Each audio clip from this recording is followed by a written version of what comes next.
Okay, I'm a bit late, but I'm here now. Hey, audio's working, that's good. So yes, today, let us go and actually resume.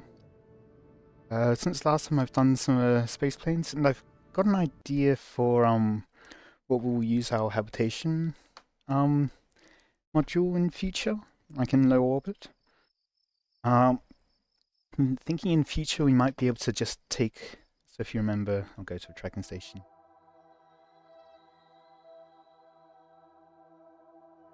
Anyway, not for scrap. I think that's where we rescued someone. That's more debris. Hab module. I think there is a way to designate it as a station. But if you remember this thing, once we get in, might be on the map. That's quite dark, but yeah, habitation module here. There we go, there's some lights. Yeah, this thing. So, plan on bringing in with a space plane, bring that up into low orbit, getting out to here, rendezvousing here, transferring the crew across, and bringing science as well. So then we don't have to launch that with our main rockets. And then with our main rockets we'll launch with less mass, probably just a drone core as well. That's relatively close as things go. Whatever that is. Something about 90 kilometers away. Yeah, so bring the science up, dock the science into the main rocket, and then go off into deep space with that. So then we don't have to carry that up all the way through the atmosphere, and the 3,500 delta V that requires. Now then, there should be a way to designate this as a station. I'll go look that up right now. Hadn't thought about that.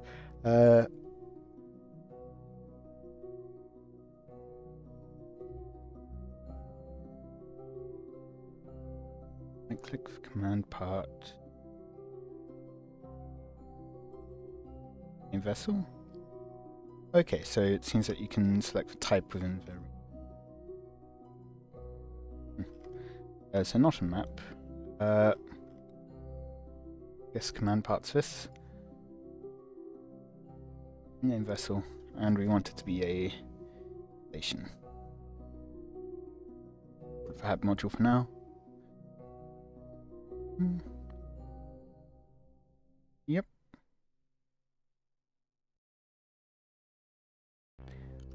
I can see. I'll just have a look. I think Hilali's scrap is just a empty command pod. Yeah, okay. So we can just I'm fine just going back to the tracking station and removing it.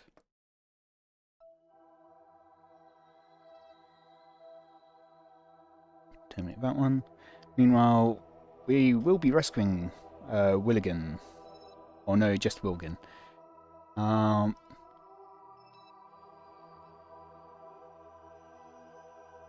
You know, I'm getting towards its apoapsis.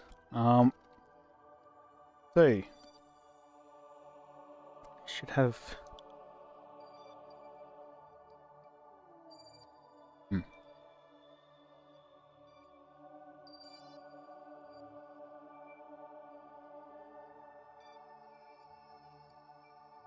So I store my tabs and groups on Chrome, and one of the groups just seems to have exploded into the bare tabs, so...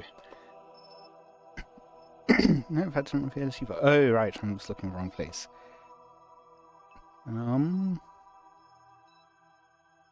Now, somewhere in here, I did make a note of the apoapsises. 951. Okay, yeah, so this apoapsis still hasn't changed since the last time we looked at it. That might have been the end of the session. We've got a bit of science, not enough to actually do anything with it. Ooh. But yeah, that idea I had with the space plane, that will be a fair bit later, because the space plane that I tried, I think, requires hypersonic. Yeah, for the for a couple of pieces. For the dart and the spike, the cone intake, as well as the turbo ramjets. Yeah.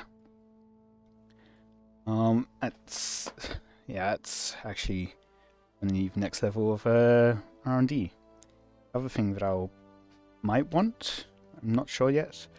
I haven't made a space plane with it, but this.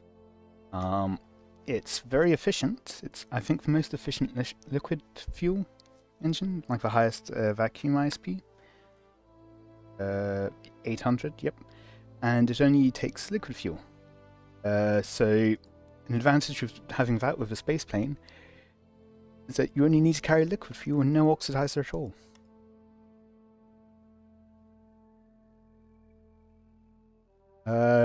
Yeah. That is a fair bit down the line. I am actually a bit surprised.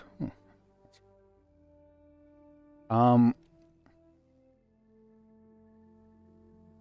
am a bit surprised that my spaceplane actually worked fully, got it into orbit first time. I did a practice with making another spaceplane based off of the tutorial. But the one I had for the science was just purely off the cuff. In any case, if we go to mission control, look at what we currently have as our missions. We've got build new orbital station around the moon, build 2 tourists, plant a flag, position satellite in specific orbit of the moon, science started from the surface of the moon, explore the moon, and rescue Wilgen. Now, I plan to do all of these in a single mission.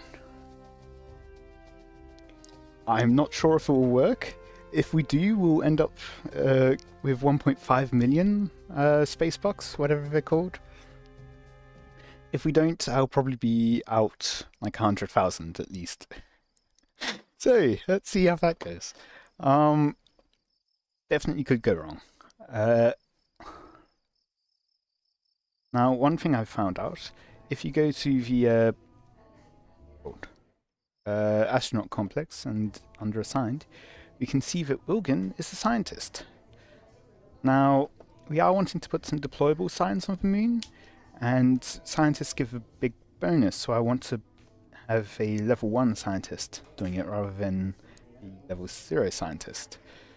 However, we still need space to carry him, so we will need to take 6 Kerbals, because I mean, I guess I could, instead of taking an engineer, I could take...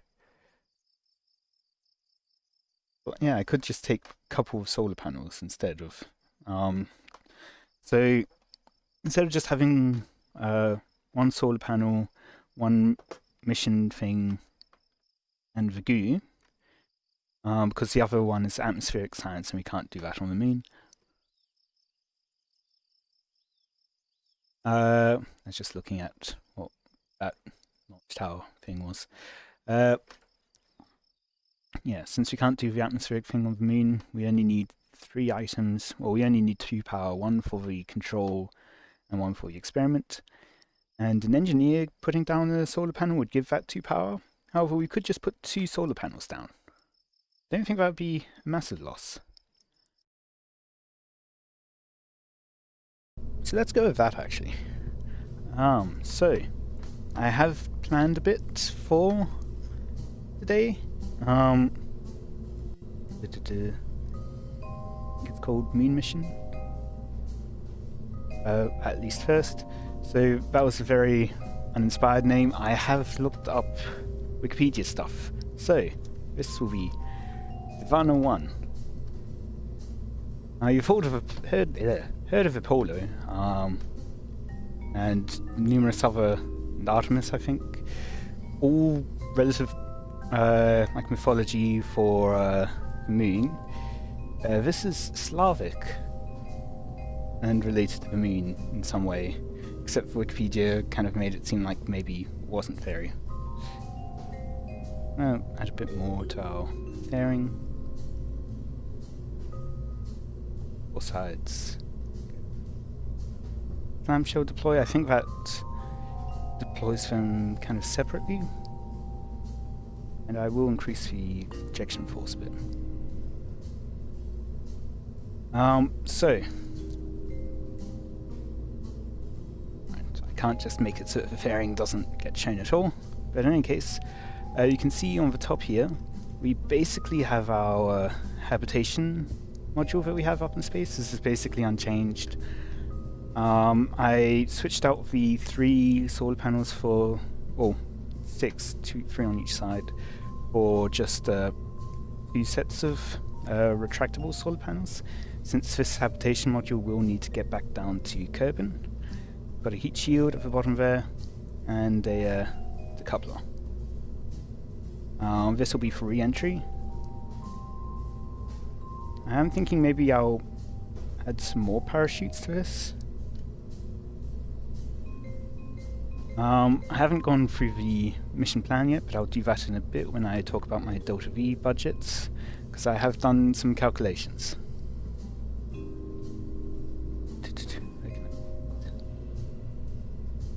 That.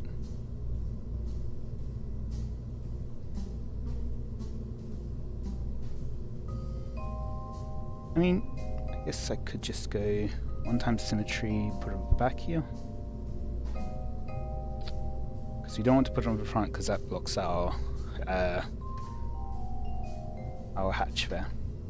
Although we probably could just transfer to the hitchhiker and then mount that way. Fine. I think that will be enough parachutes for this mess.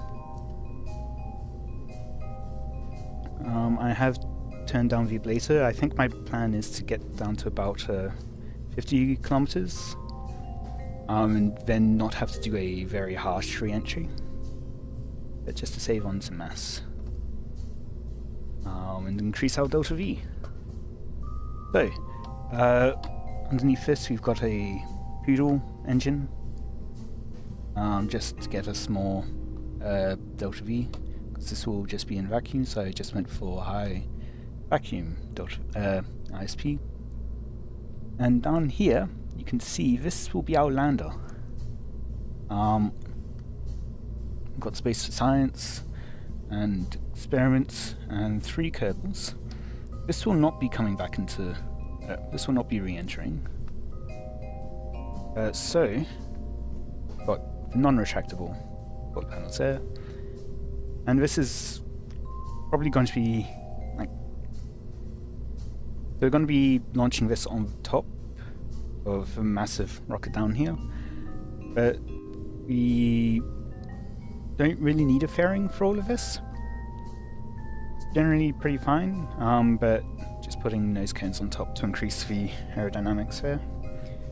So, we've got pressure, we've got temperature, we've got you in here, along with some batteries and a drain core.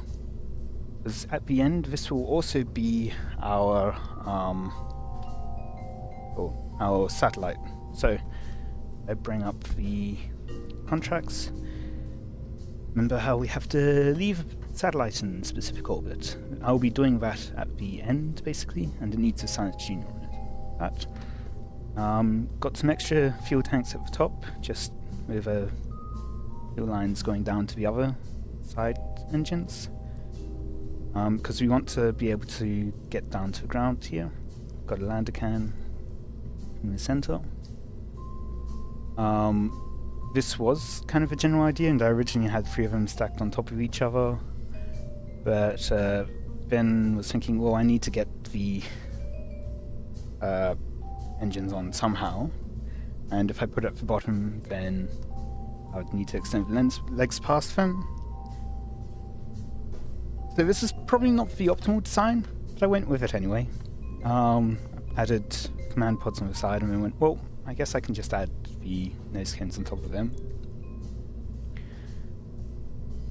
Is there anything on the back? We've got a transmitter, because that's our science thing needs that. Yep, up here, antenna. We've got goo here. We've got some, storage on the back here. Probably don't need an EVA repair kit, because if we're not bringing the engineer with us.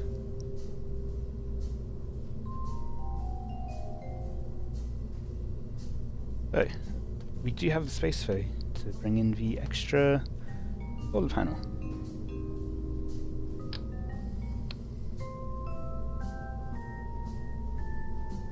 Yeah. So we're actually going to be doing a couple of separate missions with this. I've already mentioned how it'll be the satellite at the end and how it's our lander. However, we will also be using it to pick up our rescue, which is another reason for having the what's it called, the antenna. So then we can just send it to them empty, pick them up, and then rendezvous back with the orbiter. Now there is, right in here, you've just got a very small fairing at the top. Doesn't have much mass, but you might be able to see sticking up there is a docking port. It's a bit hard to see in there. But yeah, there you go, docking port there. And together with our docking port up here, you'll be able to transfer fuel from one vessel to the other. That's why you've got this big tank here. Between missions, we'll be basically having this as small as possible to have enough Delta V for our most expensive mission. Dock back up with habitation, transfer fuel back across, so then we can do our other missions. So this lander will be doing a total of 3 missions. Going to start with a rescue. Gonna then land, rendezvous, land the lander, do the science, get back up into space, rendezvous again, and then take off for its final insertion into the satellite orbit. And yeah. Now, I have looked into the various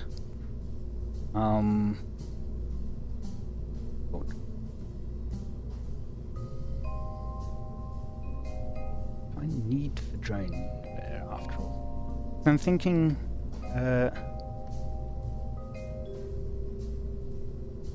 I'm going to be am I going to be leaving the scientist?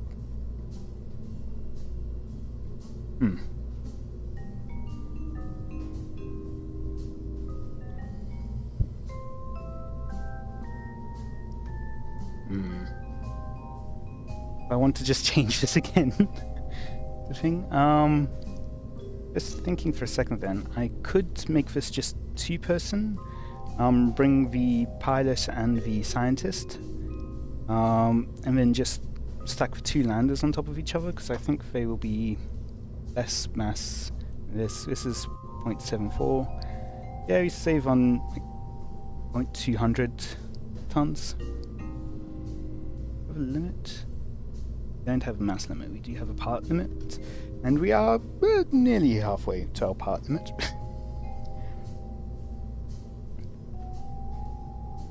So yeah, I mean, it's doable, we just need the ladders to come down. And I tested on the runway, and if I turn on RCS, on the RCS thrusters on my Kerbals, I can jump on curb and then reach the ladders. So it means it's doable. The original reason why I had the lander in the center was because I wasn't sure I'd be able to do that. This might be a redesign. We'll make our rocket a bit taller. We still need to have that same Delta V requirements. So let me go back to actually my plan here. So we are going to need about 8,500 Delta V, which is quite a bit. I have 1,500 dedicated to my first stage in atmosphere, and then another 2,300 roughly dedicated to getting our orbit. Another 850 or so for our moon intercept. Yeah. and 210 to do our initial circularization burn at about 500 kilometers. This is so that we get our apoapsis to line up with the rescue mission. After we do that, we're going to split into our two parts, the lander and the habitation. The lander will then go to where it needs to make the inclination change to match the rescue mission. Meanwhile, the habitation will continue to decrease its orbit down until we get to a low Muner orbit. So we'll spend roughly, I've got given a budget of 350 delta V or meters per second for the plane change. It should be less than that. I don't have the exact numbers as a thing, so I ended up giving, I think it's only about 20 degrees inclination, but just in case I am giving it up to, I think, 60, just in case. And then we need to match the orbits with and rendezvous, that's another 100 or so. Do the plane change again, but this time with the lower periaps. And get into, so that'll be another 450 so, and then we'll get into low Muner orbit with and rendezvous at 20 kilometers, and same with the habitation module. So rescue module, that'll be 150. Low orbit with the habitation will be another 200, and I've added another 100 so for the rendezvous. Now for the moon landing, that'll be about 750. Getting back up into orbit, that'll be about 660 or so. And then another, I mean, it probably won't be another 860, but I put that as a precaution. I think it's easier to get back to Kerbin. I don't think it takes as much. Yeah, and then I actually didn't check what the inclination or anything of the specific orbit was. 145 degrees inclination.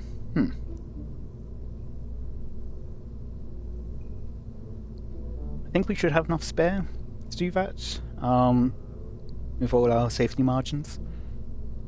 But, yeah, maybe another couple hundred. That is a lot of inclination.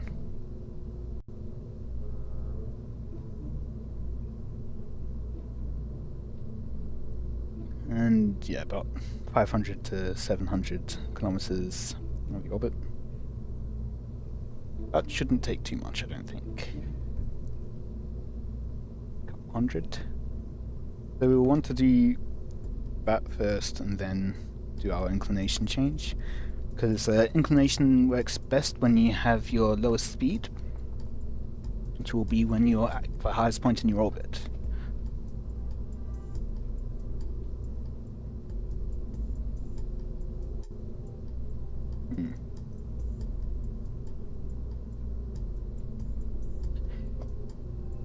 Yeah. So to save on mass, I think I will only take 2 Kerbins down to the moon and move it to a single engine as well.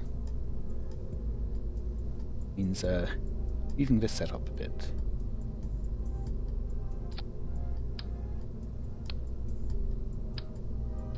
Yeah. Move them to this.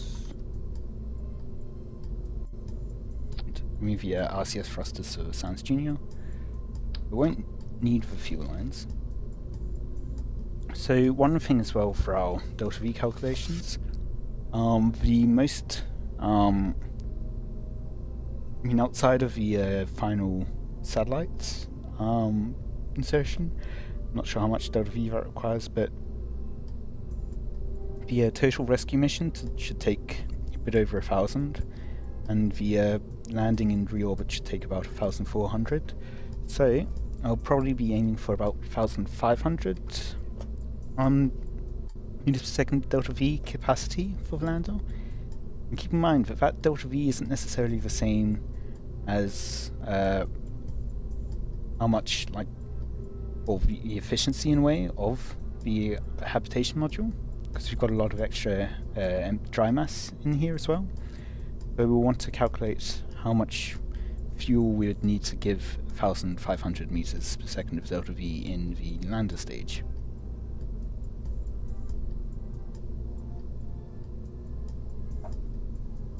So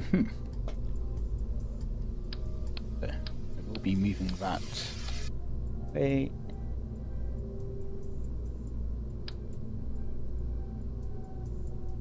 Inside there now.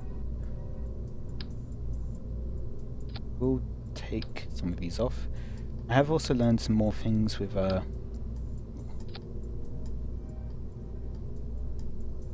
so if you hold Alt, you can copy. That is not quite what we want to do here though at the moment. Another lander can.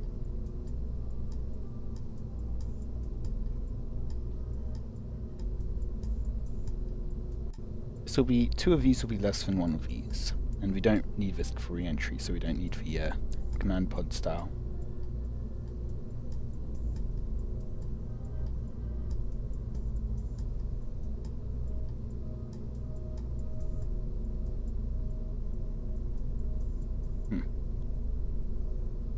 Why?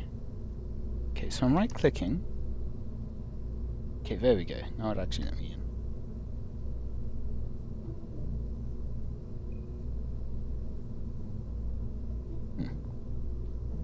Okay. Bring these off now. Bring these down to the bottom here. We will need the science.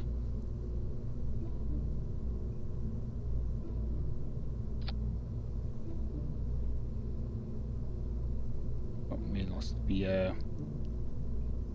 temperature. Thermometer. That's all pay gold. Probably that's messed up the cargo space anyway. Oh well. Down the end.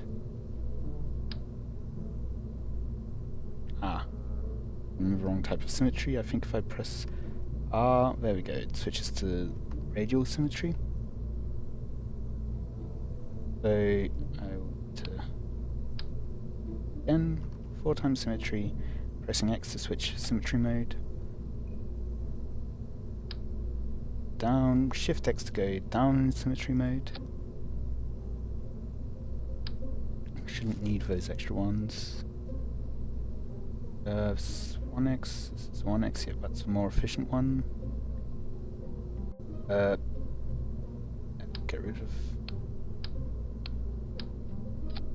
of those.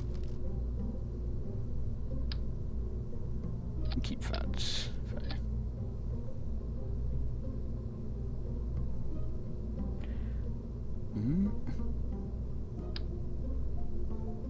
Put some more ladders back in. More fuel.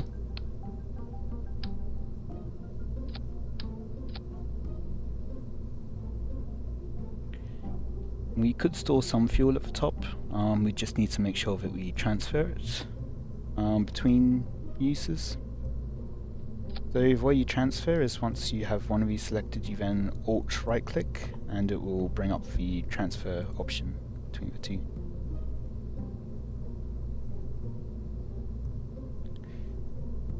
This does get fairly tall, so that will probably mean we will need struts to actually secure our rocket in place. This is getting to be quite tall. Might be better to just launch them separately. And that defeats the point of our single mission to the moon. Okay, well, I'll make a rocket, see if it works. If we can get up into space, then we'll do it that way.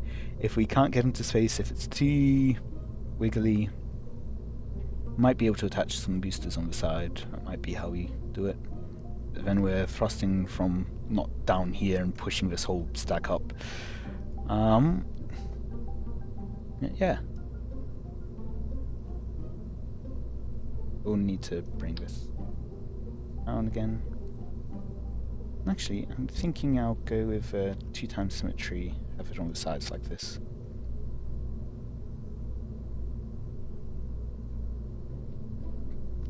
So that one's for goo. Yes. Next we need experiment kit.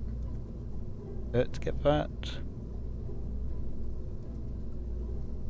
We don't need weather analyzer. We will need 2.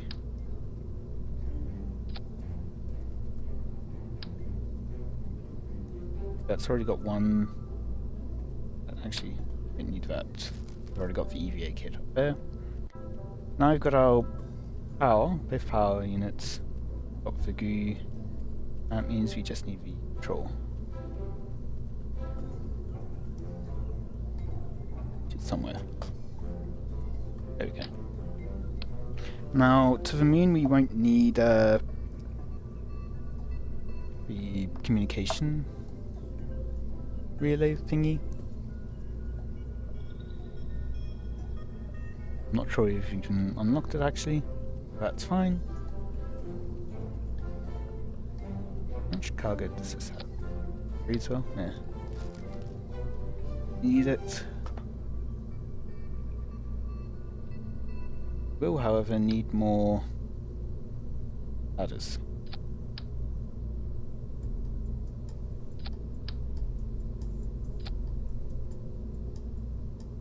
Good. Maybe have an alt to pull them to duplicate these ladders out a bit. And off snap. There is a keyboard shortcut to do that. I don't remember what it is. Oops. Up one more time. Yeah. So, oops.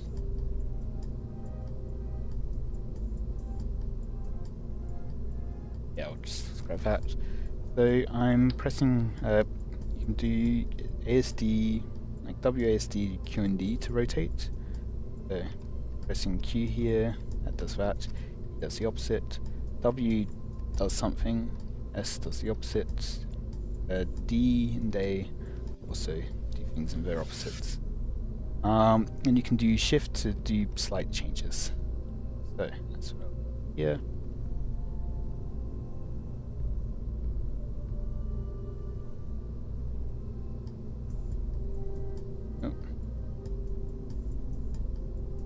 That, and just move it a bit in.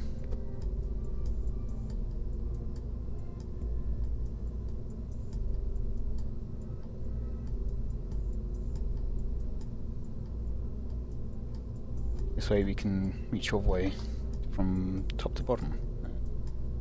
Yes. So, if I was to, we can reroute to change where the root part is. Now this will be our center, so that means we can move this. So if I just put that off to the side now, you can see this currently only has 420 meters per second delta V.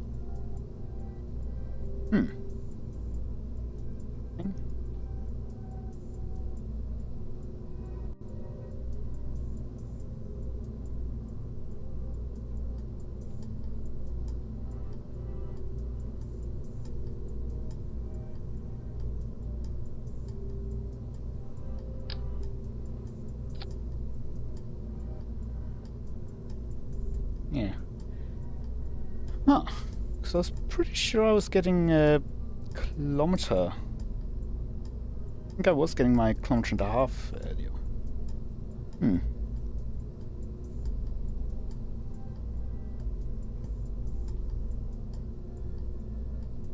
Not sure why it's so much less. Still using the Terrier. I think should have pretty good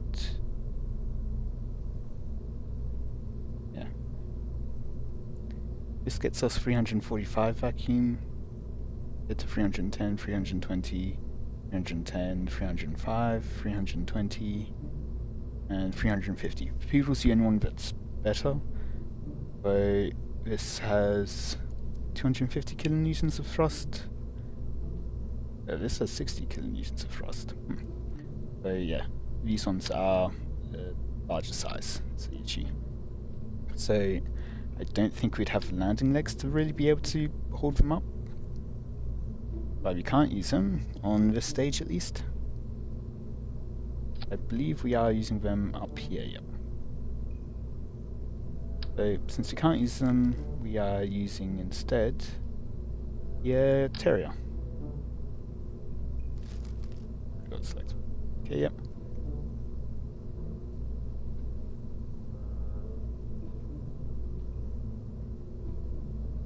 Thrust weight ratio. This one was larger as well. The mean, we do have enough thrust weight on the mean. That's fine. Oh, that's why it was so low. Go back to cabin. Yeah, we've got enough delta V here. It's because it was at sea level, not at vacuum. Right. Okay, yep, no, silly me. Getting about stuff like that. Which means we might not need as long of stage fare. Oh, T200. Get away with the T100? Not like that. Very much not like that. Like the opposite of what I wanted. Ah, haha, where is root part? Control Z to undo? Yes. And again. Again, and again, and again.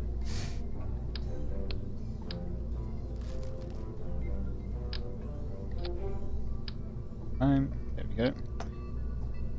Only 1,300. Okay, so we will need the larger one. That's fine. We won't need... Ooh. What's the other one? The other one for... I get rid of that again. How much do we have? 1,000. I think that's enough for any individual part. Yeah, that's enough for any individual... what's it called?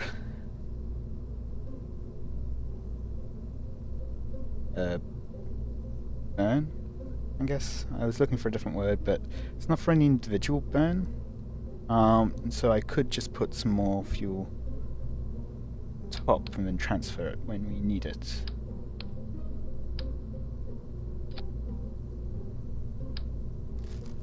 Get rid of some ladders and have them closer to the ground so we don't need to climb up all the stairs all the time.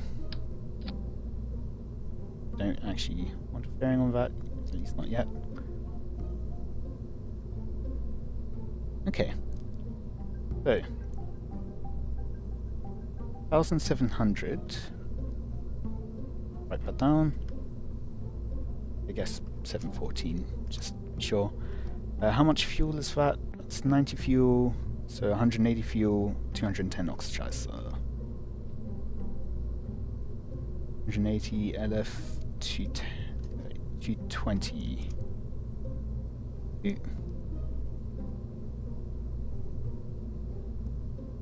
So when we're budgeting our needs for budgeting our delta V needs as related to the land module, we need to actually keep in mind this value, the fuel amounts, rather than what this stage will be telling us.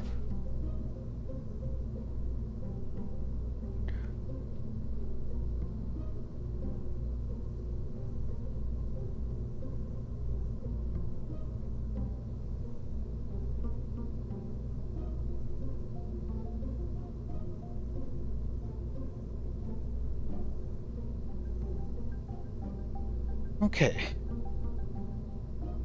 Bring this here.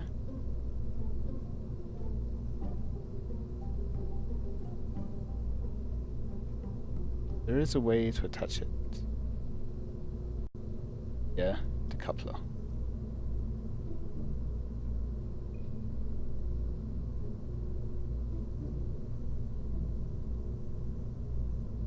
Nope.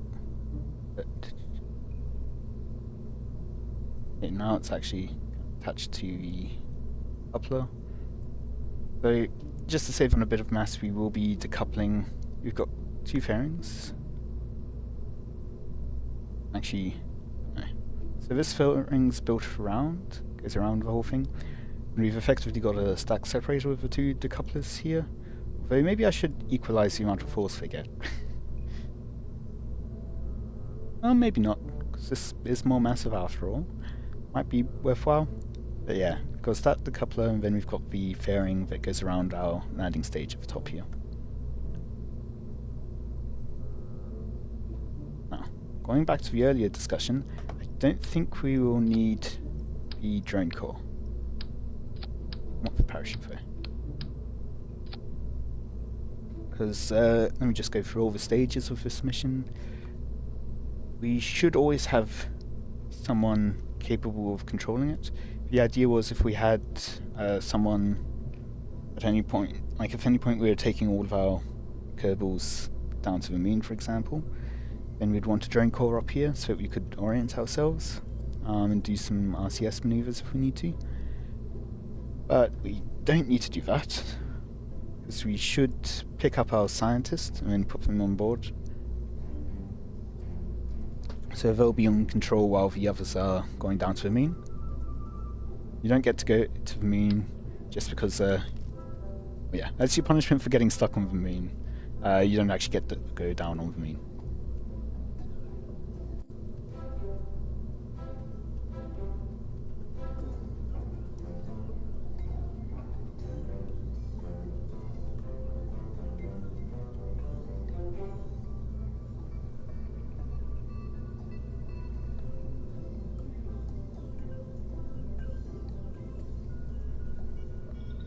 Okay.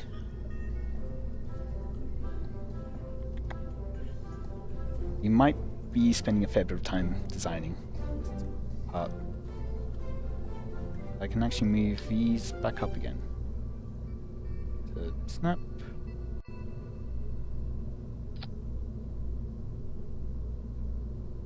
Our center lines, we've got yeah, and I mentioned that already because this will be our final satellite.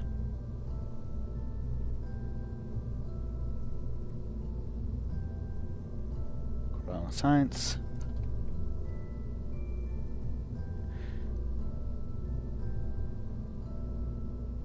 And I've got another glue here just to equalize the mass a bit.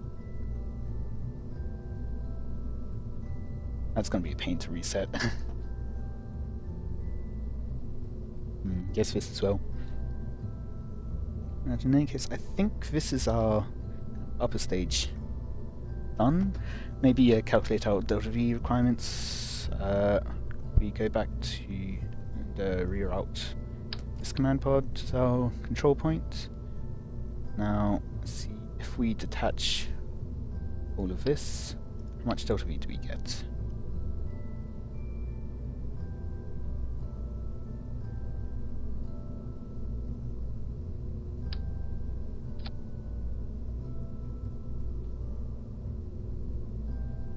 $3,000. So let's see how much we will need. So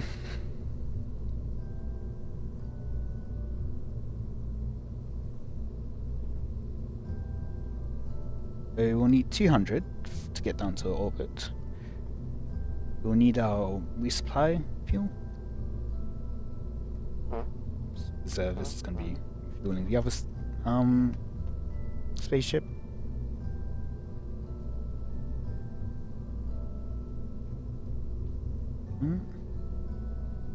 In terms of what this needs itself, just gonna add it all together. Go for Google Sheets. So, just in case, I'm gonna put the declaration there. Down to low orbit. I'm going to put for rendezvous someone this one. This is a precautionary measure. This doesn't need to land or take off, but then we've got free return. Oops.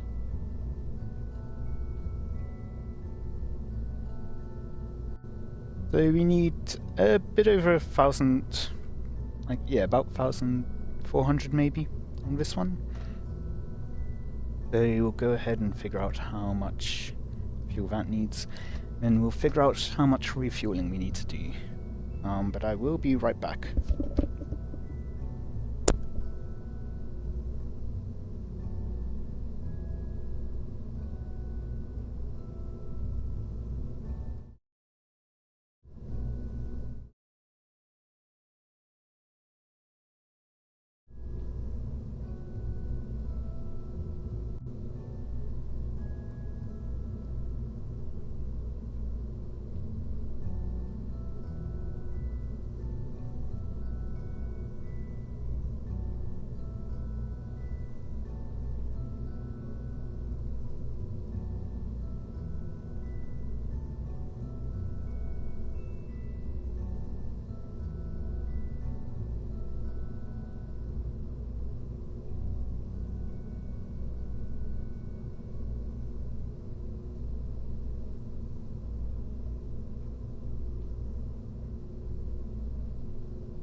Okay, I'm back.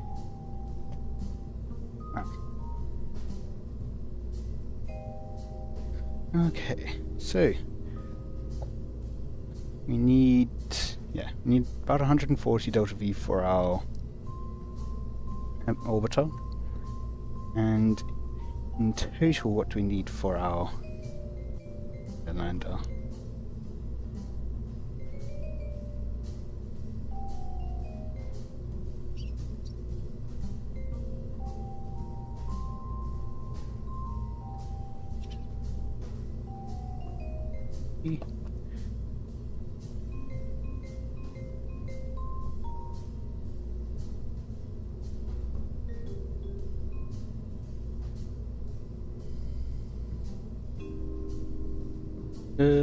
So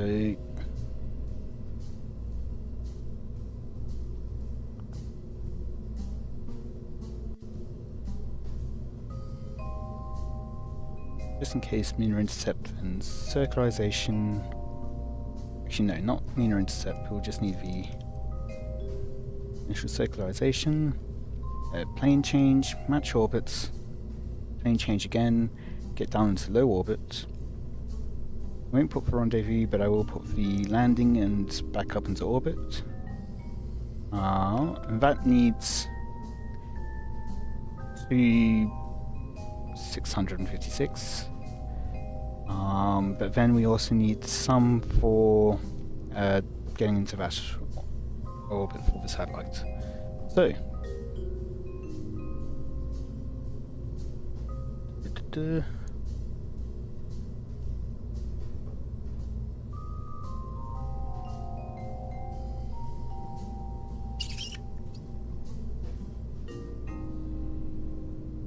probably for that mission I'll get up to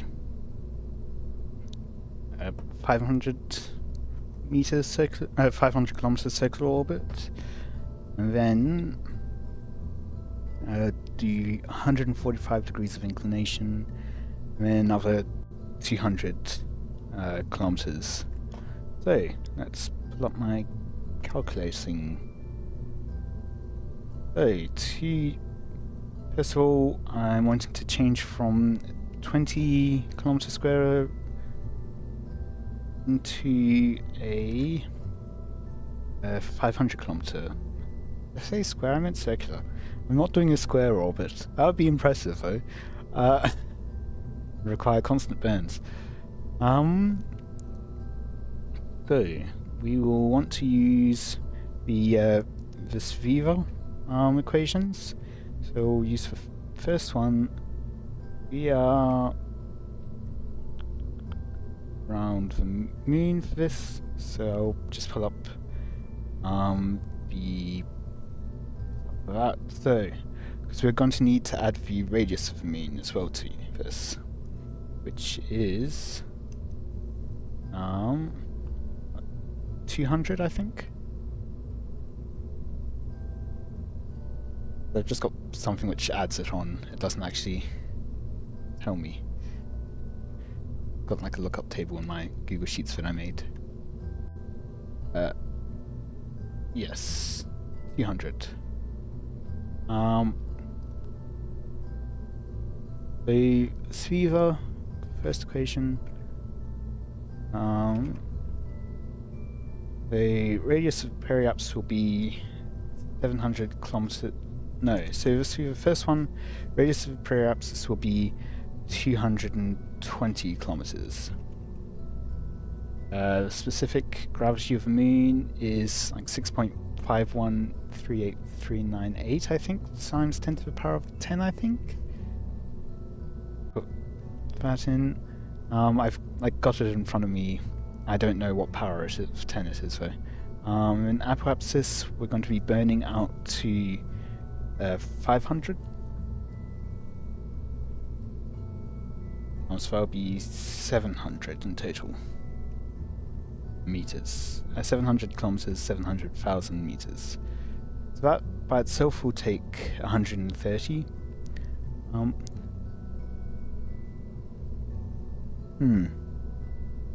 Then we'll do the second Vesviva.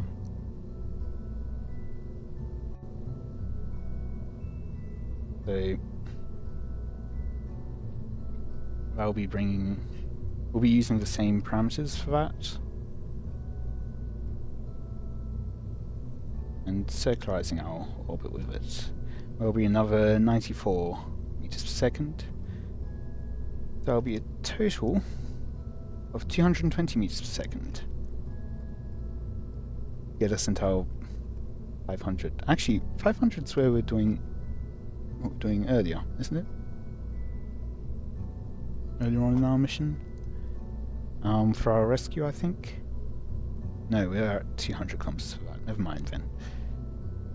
No, we're initially circularizing at 500 because that's where the apoapsis is. I think that's where the apoapsis of the rescue is. Might not be. Might just be because yeah, you want your apoapsis to be far out when you do your inclination change. That's where it's more efficient. So I might have just chosen 500 to be out there before getting in closer. And inclination changes are expensive, delta V wise. So, getting back to it, need so 210 for our transfer, 220 rather.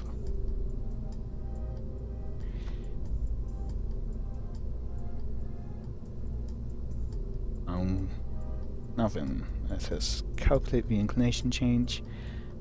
So, apoapsis and periapsis in this case will be 500 kilometers.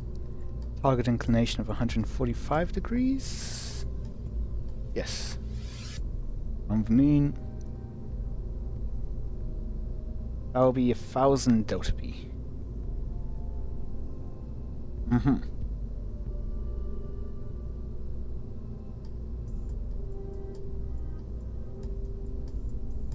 Then we will need to do one more transfer, so we should be at roughly 500. Then we'll need to do another one. So we'll need another set of receivers 1 and 2, bringing our apoapsis. No, we'll just need one more.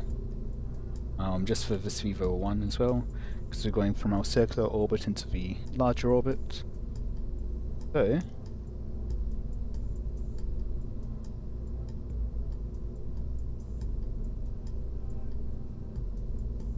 that'll be, if we include radius of the moon, because we need to take that into account, we'll start at roughly 700,000 meters.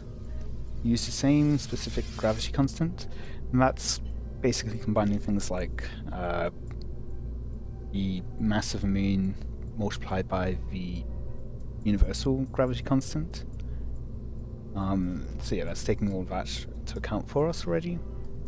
And at apoapsis we will be another 200 kilometers, so that'll bring us to roughly 900 kilometers, 100,000 meters. That's only another less than 20 delta V there. So if we take into account our budget, that's another 1,500. So our lander then need to add that on. So we need nearly 4,000 delta V on our lander. Okay. So we'll need, let's see, I go back, I reattach this, go back to calculating. Yeah, so basically I'll just find out, I'll go for 4,000, how much delta V do we need? So we'll need 2 loads, that will get us, get 2 full fuel tanks worth, except it doesn't quite work out that way, because the whole thing is it takes into account us using up propellant. So if we refuel overwave, and that's actually less efficient. We actually get less delta V out of that. We use up our whole tanks twice, then we get twice our calculated delta V for this amount. That'll bring us up to about 3,400 or so. Then if we have another deal, that'll be up to 5,000, but we don't need that much. We had 2.5 be. But yeah, start off with 2. That gets us up to 3,400. If we wanted another 600 delta V, so reroute back to here.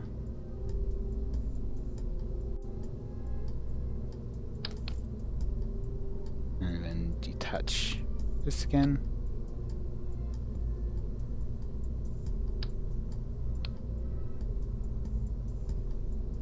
We only wanted 600. Okay, how much delta V do we have if we use up one tank? About 900. I think that might be fine. So we'd want 180, which is our full thing, times 2 missions, plus another half set, so about 450. Well, I guess actually in terms of what we need to carry in the other stage, we don't need to take into account the first set. It will already be loaded. So 180 times 1.5 and 220 times 1.5 for our 22 times 1.5. So another 330 units of oxidizer and 270 units of liquid fuel. So for now, I will just attach from top or something, maybe? How do I get it to calculate it well?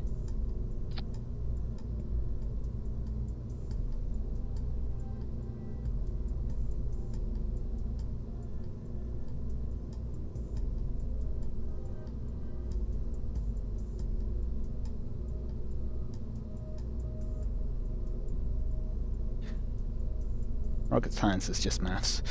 No science involved. And there is a lot of maths.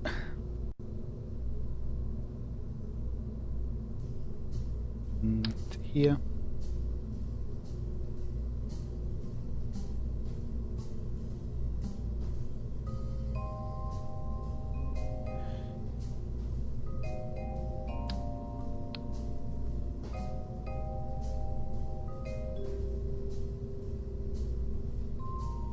So I think if I attach fuel here, for example, doesn't add. Okay, good to know. Sure, just have a single one of these. It would in fact go down, right? 290. Yep, it does. Okay, so it just adds for mass. It doesn't actually add the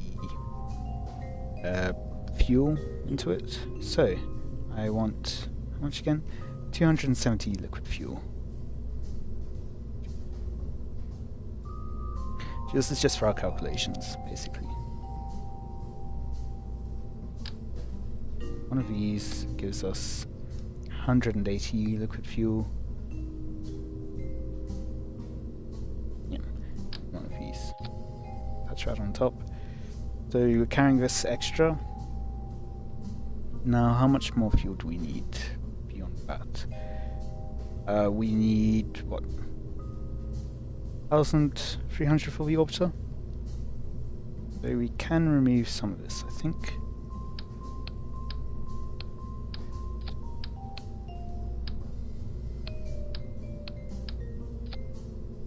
$1,700. That gives us some breathing room. So then we just need to add this fuel back in.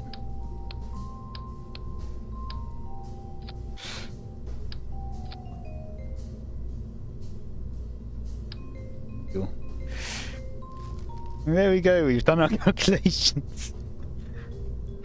Definitely very rigorously did our calculations there. I'm sure nothing will go wrong here, and I'm sure we couldn't possibly save more fuel.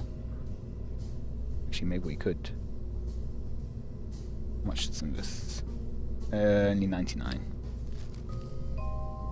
We do want some safety margin. I will go for this, even if it is a bit overkill.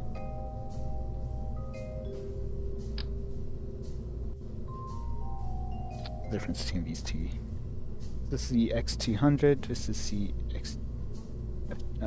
TX220. Okay. Different size? Might be a different size. Yeah,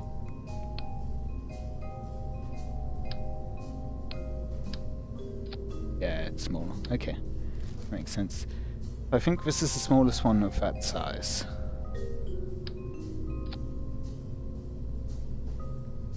Okay, I'm fine with that then. So, save.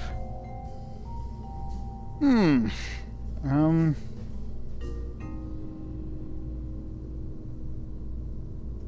then we need to just actually get this up into orbit and get ourselves a intercept. So.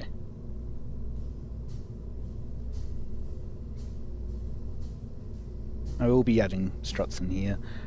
There is also like a game option to do. Like you can increase the amount of info you get somehow. Get how.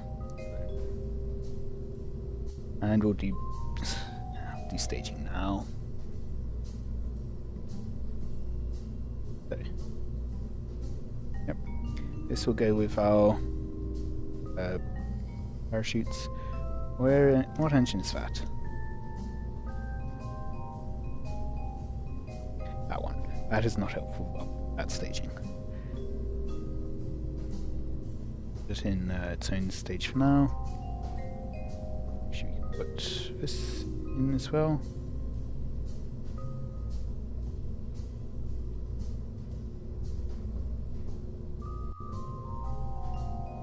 These can go together, that's fine.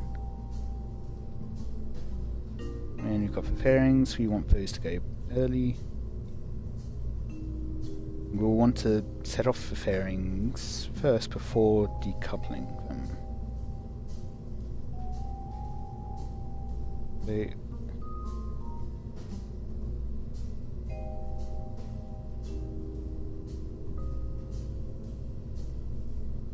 and there.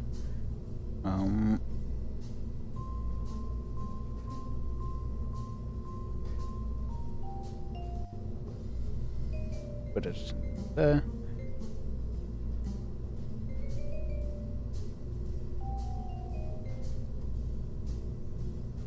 Which one's this one again? Ah, down there.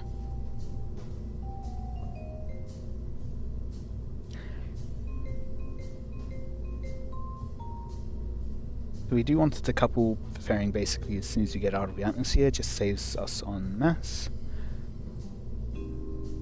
And we'll decouple everything else afterwards.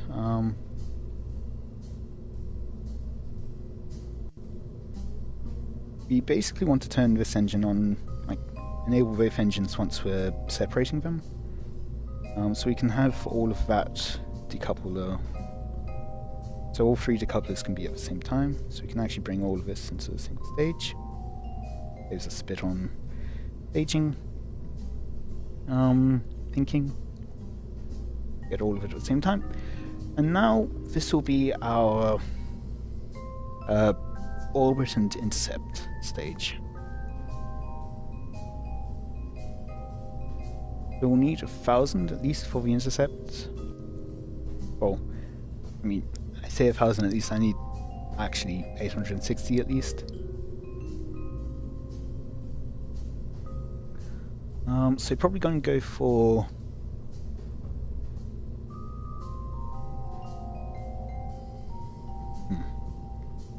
if I just go make this an intercept one, I can do that very precisely. I'll go for the poodles in that case. The size 2, aren't they? Okay, that'll be fine then. So now we need to get 860 delta V. Oh, to put that. Almost exactly what we need.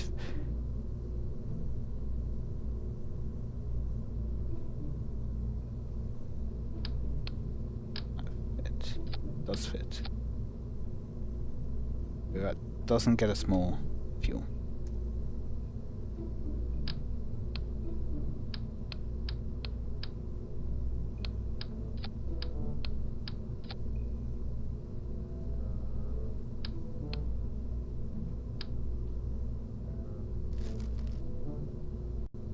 Do I now have another fuel tank adapter down?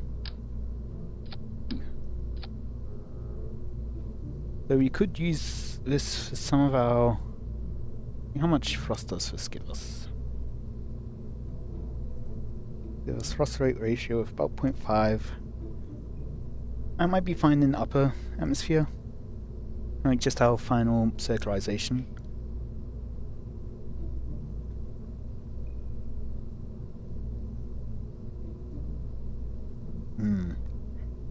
I was thinking of having something on the sides here attached. Having the coupling. Do you have these?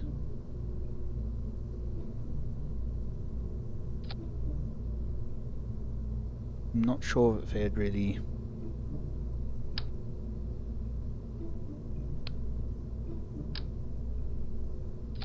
They are further beyond, further sideways than this stage.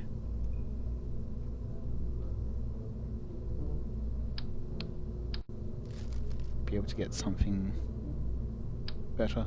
'Cause I mean,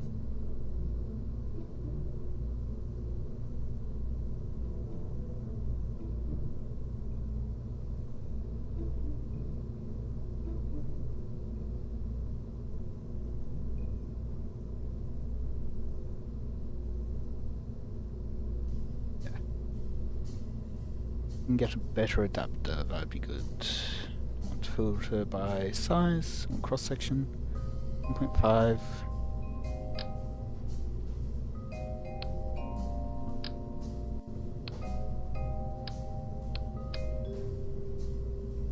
Too small.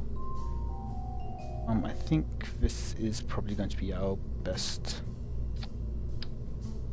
version like that. Yeah.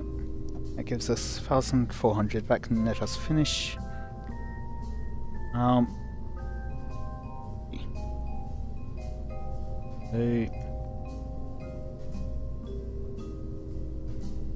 Plus 500 of our orbit.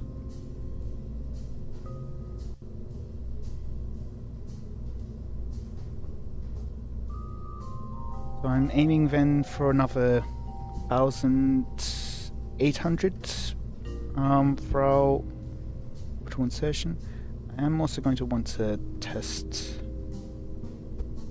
how exactly this works. If we still have the kind of struts. So that will be adding mass, but I don't want to have to recalculate. I'm just going to take it on a launch pad, test them, and revert. Just to see how they work.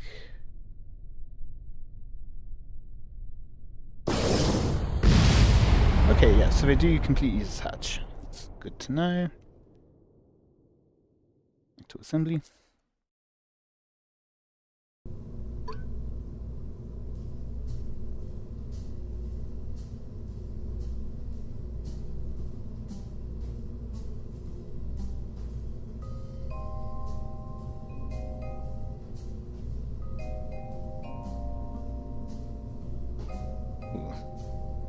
Actually, I'm gonna need to calculate vacuum for these.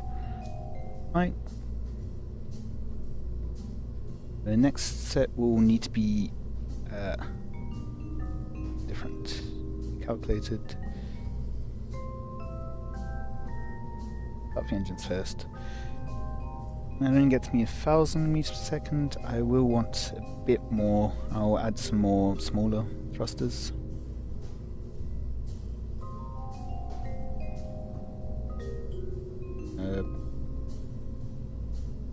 Air thingies.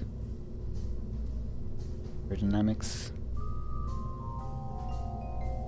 But I had like advanced trains or something.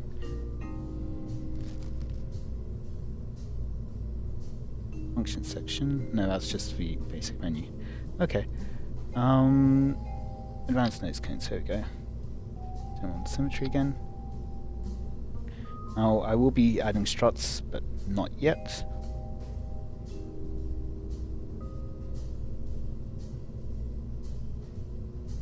Probably add the smaller boosters off the side here.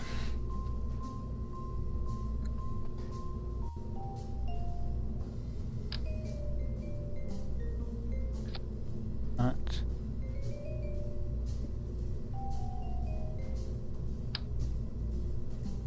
And hammers.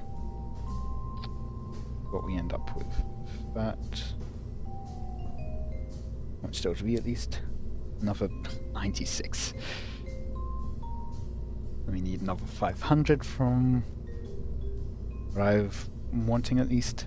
So that will not work. The thumper maybe? Another 200. Again, not quite enough.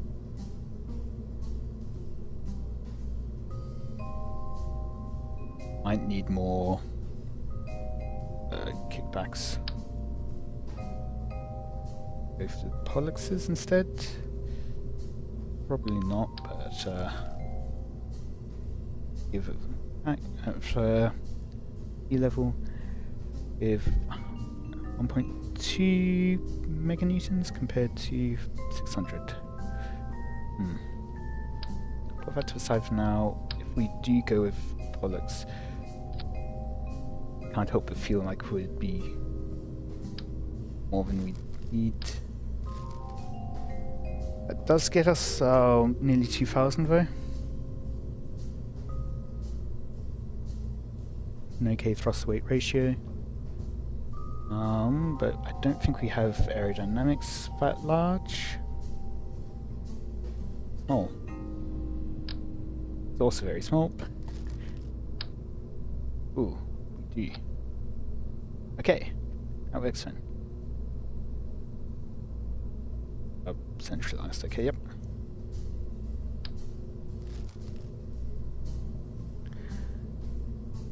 More decoupling.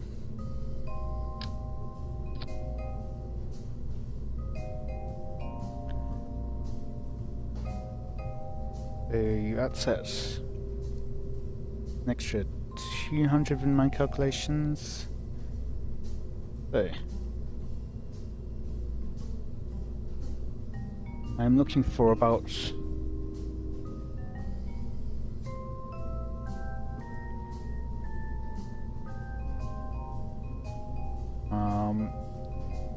about 1,600 delta V between altitude and vacuum. 30 kilometers. I think will be fine as an intermediate kind of value. Wait at we will definitely be needing launch stabilizers.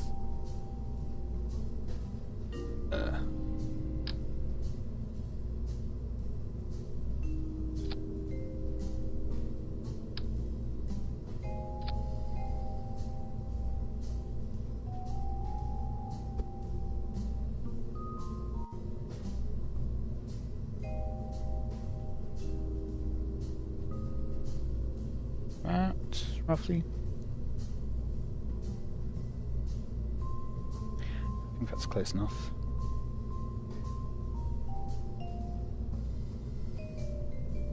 Back to snapping. So what was it? 1,600? That's what we need now.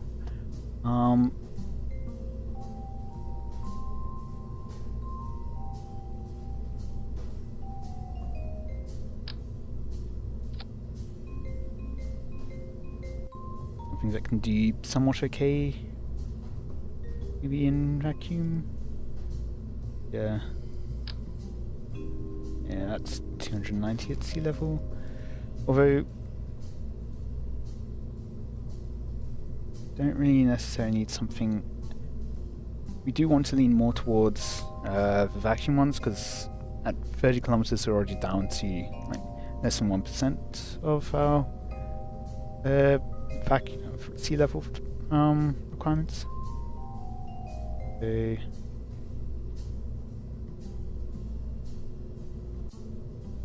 what do we actually have in size 2? Engines? Do we only have one, or do we have 2 engines? Of the skipper. Probably works. So we are still wanting thrust in that stage.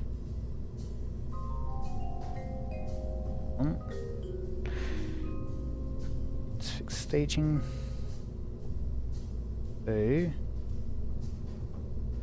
let's go.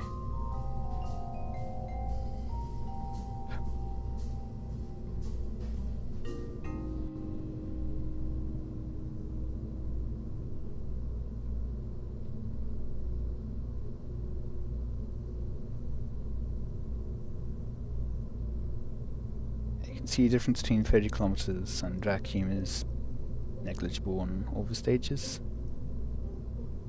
If we bring this down to 15 kilometers, it's worst case scenario. Then you can see a bit of difference in some of the stages, but I mean, especially in that top stage. We are aiming for 1,600. Might just want another solid rocket booster for that then.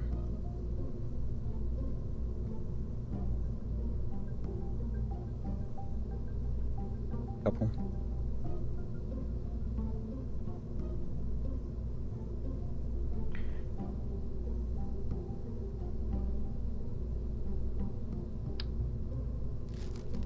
What would happen if we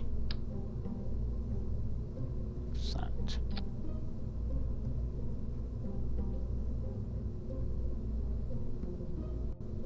Aging's completely messed up.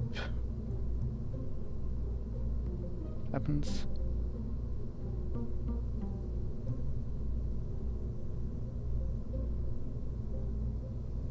That's what we needed.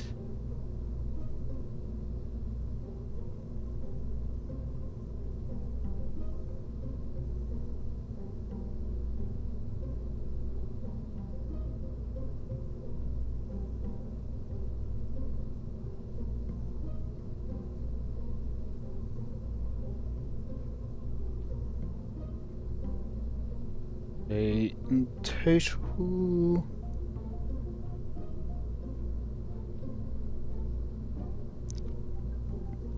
and 1,500.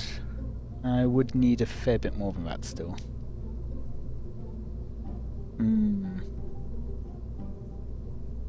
Getting a bit worrying. Can some of these fit?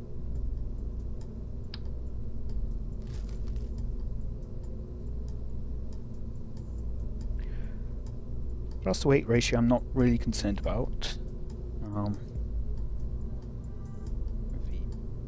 I can reduce that down.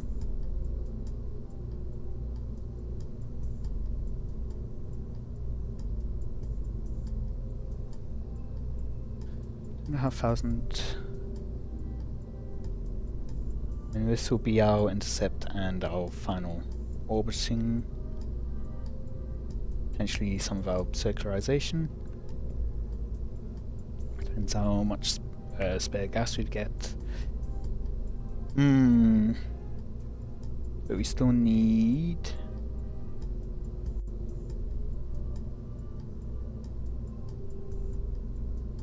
oh, 1,300-ish. Delta V.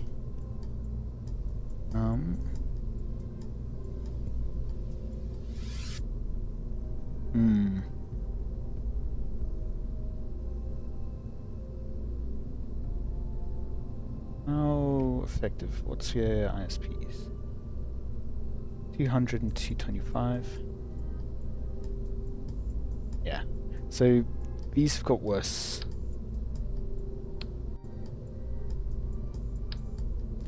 So specific impulse.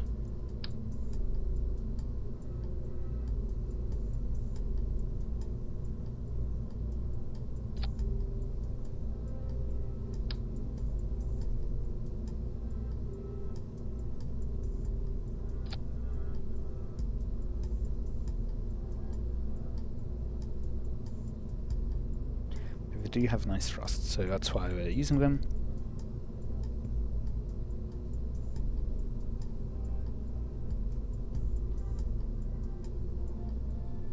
Let's get through our first stage. So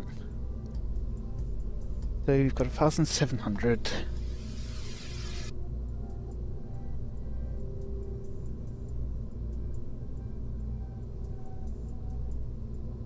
And still need another 1,600.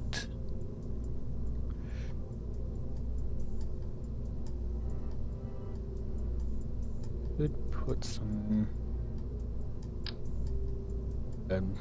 non-solid rocket boosters aside. Maybe underneath as well, we'll see.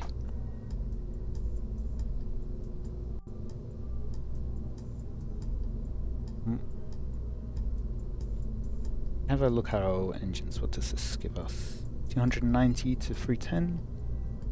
It might be worthwhile.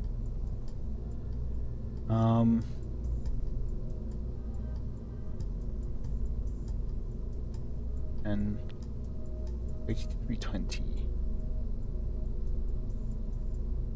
We don't want this because that's be too low in atmosphere in case we do need it in atmosphere. Again to 310, 345, but way too low in atmosphere. I think these might be good. Yeah. So that'll be 1.5. Going for all the different tank sizes here today.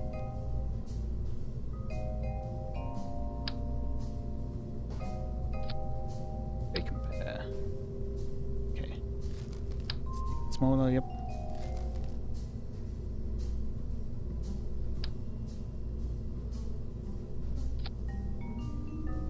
Can't help but feel like there is probably a better way of doing all of this, but oh well. This will go here-ish.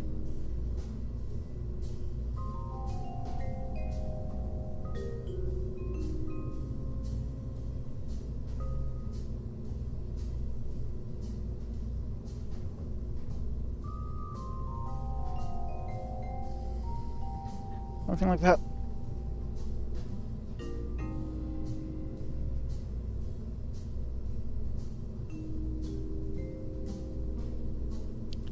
Altitude one, we're wanting 1,000-ish. Gonna require a few of these parts then.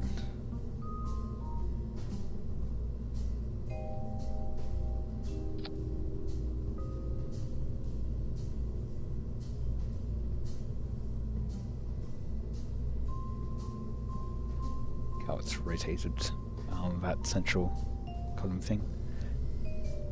Just do it here.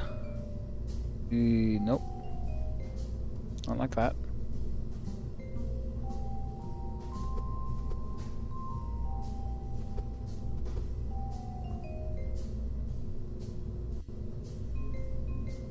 Rotating decoupler. How is it doing that? So that would rotate the coupler. Where's this thing around with the coupler? Okay. I will just that.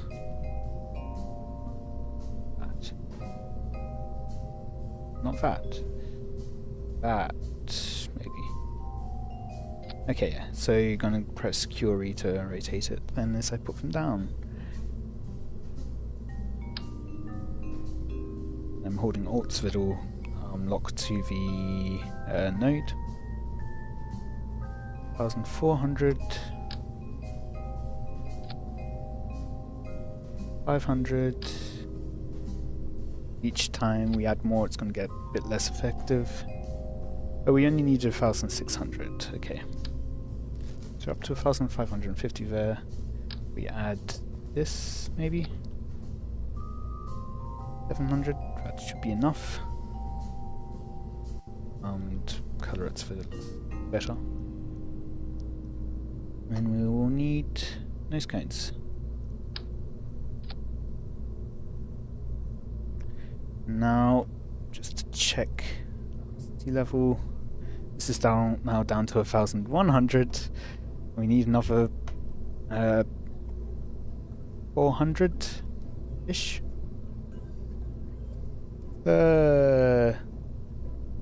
Plus weight ratio is also getting a bit low there. No.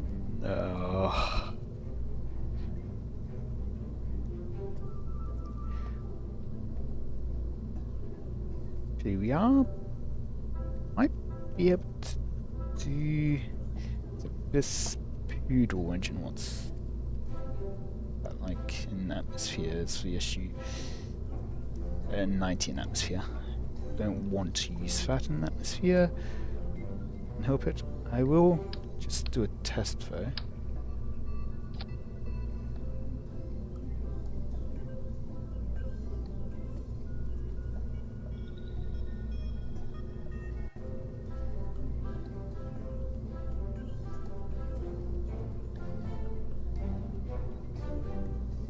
Okay. 4. Okay, so it is effective in higher atmospheres, so I could do some basic asparagus staging.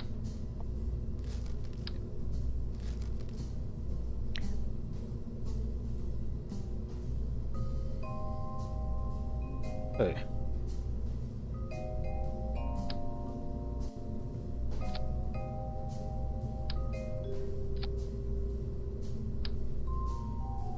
let me teach you about asparagus staging then. Let's see.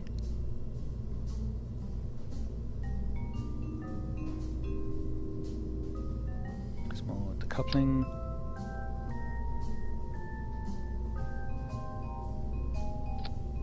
That and balance it out.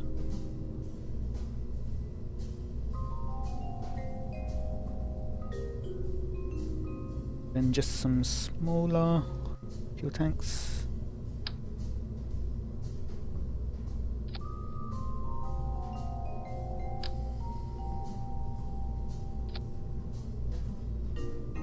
Going selective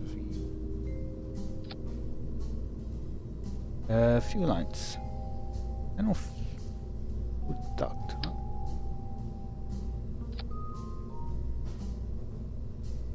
Why is that white instead of yellow?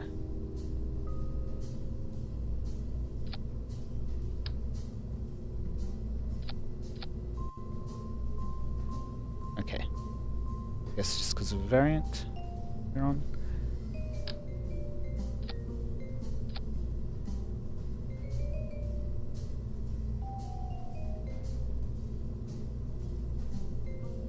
Having them what I'm familiar with, yellow. So we'll have the outer fuel tanks flow in towards the inner fuel tanks, which can flow further in towards the center. Be bright yellow so it can be visible.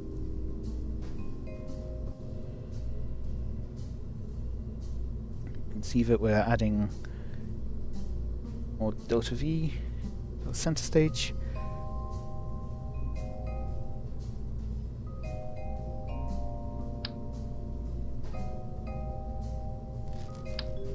We could still have these on the side just to increase our cost to weight ratio if we need them. Basically, we expend all the fuel on the side tanks, and then we can drop them. And then it will start using fuel from more central tanks. So I'll just put some annex bottom of these fuel tanks. So A twice. Let's get them upside down. Place them, and now some more fuel. Alt. Okay.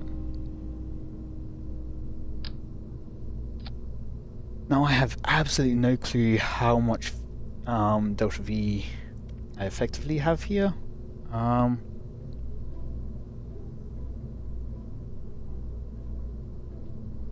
We shall see. In those case, advanced, and then on the other side.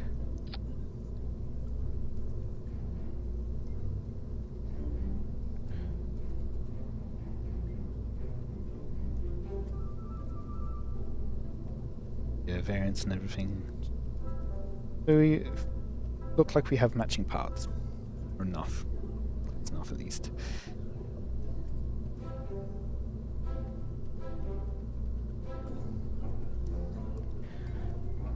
Okay. So this will hurt our solid rockets a bit. They should still be going. Supposed to still be going first. Wait, that's not right. This is where the solid rockets are. 900 meters per second, yay! And we've only got a thrust to weight ratio of 1! Hooray! Which means we will need to start our other engines. Them. 1.3. Okay. Decouple the two sets of sides.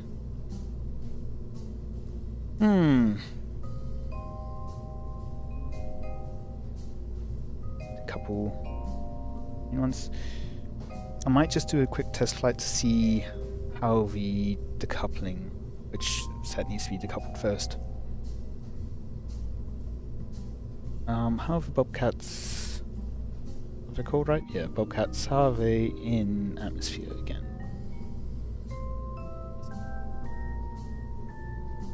290 in atmosphere. Yeah, I think that's still better than the Pollux. 200, yeah.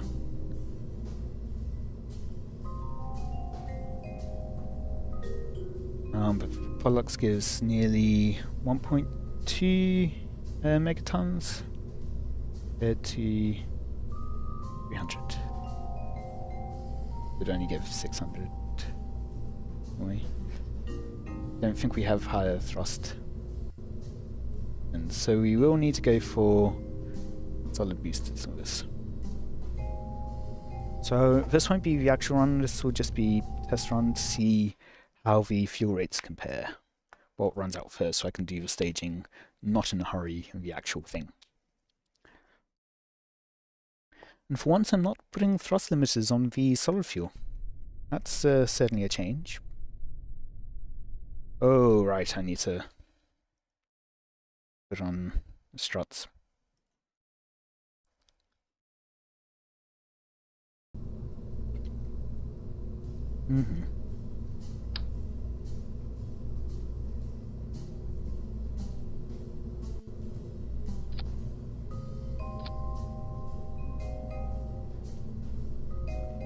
Ah, that is a bit of a trouble.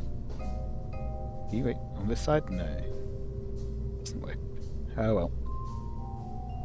I guess I'll have to do all of these individually then.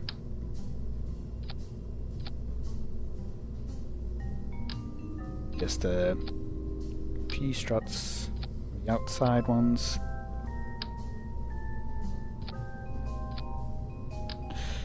And we will also need fins to keep us upright, even for the test. Fortunately.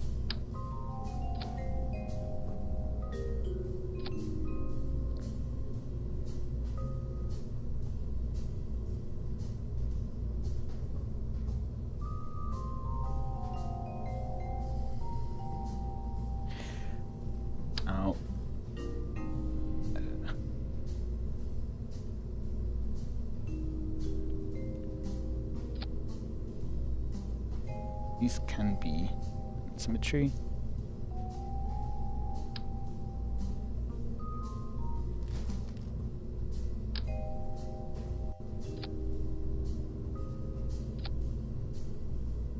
Okay, and now, going. There we go. Now I can actually attach to the fairing.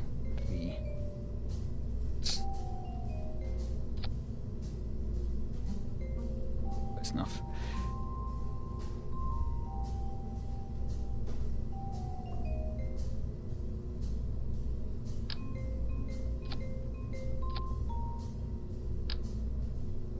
Side. There we go.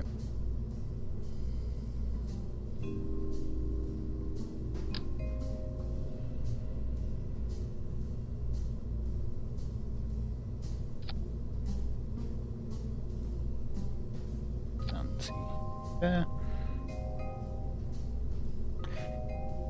Now fins.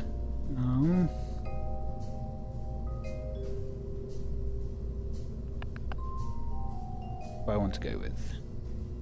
Winglets or tail fins? Where's our tail fins though?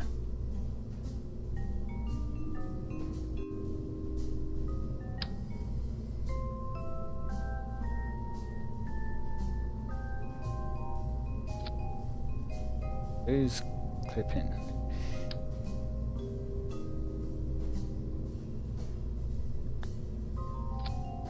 Put them on either side though.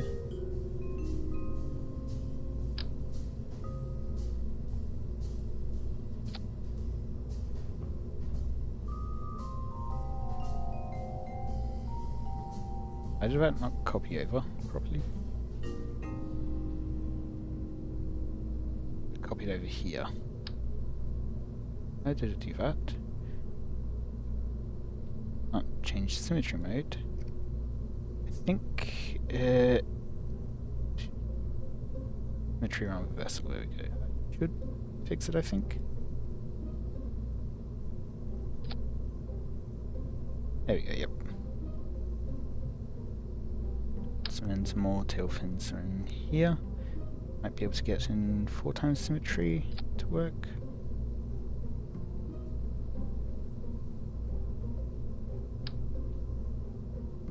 That.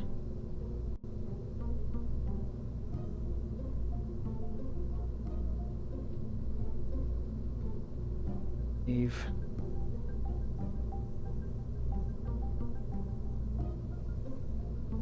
Expansion. Would be nice. No point. I will want to. What's the part then?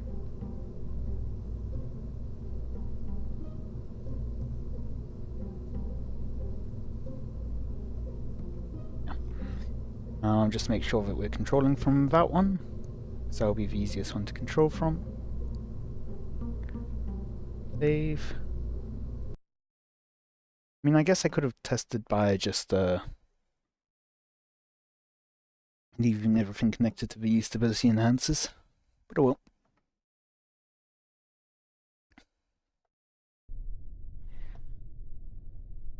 So, staging, we have all sets of engines first, except from the poodles, because they are bad in atmosphere.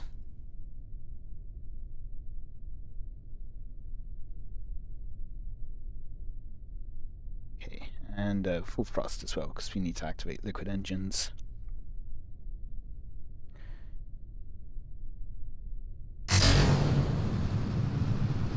That works pretty well. Lights look weird, so I will just disable them. I'll boost up my brightness to actually be able to see.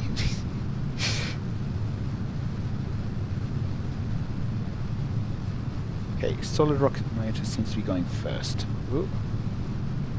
I didn't turn on SAS. But we do seem to have pretty alright control. So...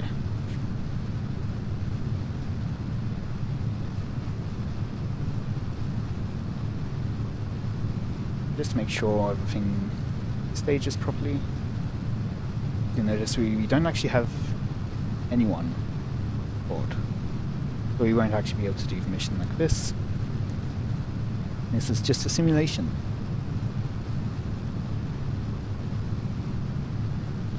Let's see how this goes.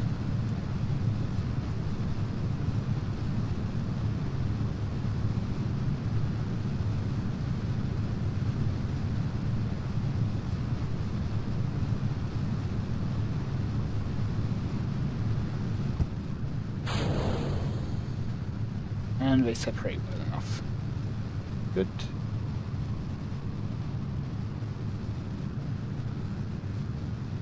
Oh, this might not have enough thrust-to-weight ratio. But we are up into high enough atmosphere that we could potentially... Ooh, should be this. Yeah. Pay attention to these and we decouple them first. Actually, just check.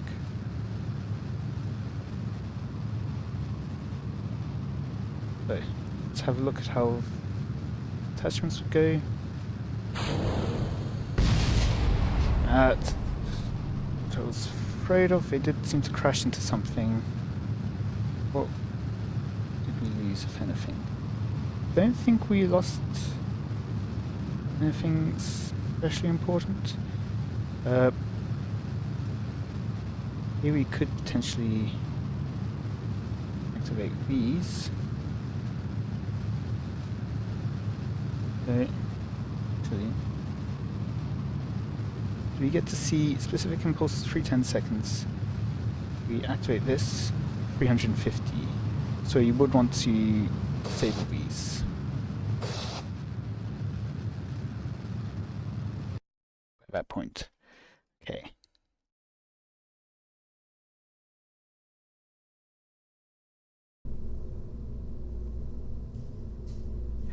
So I'll probably put that into action groups, but first of all, we need to do staging.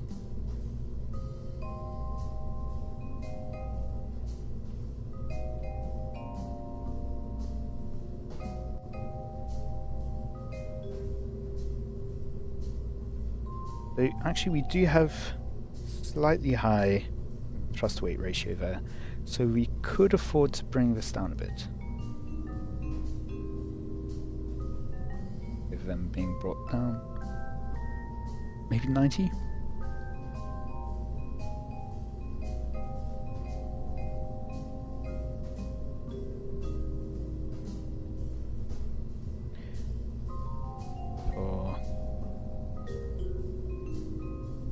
Give me 90, there we go. Nice round 90. Okay. Do that for now. Might be able to bring these a bit further down.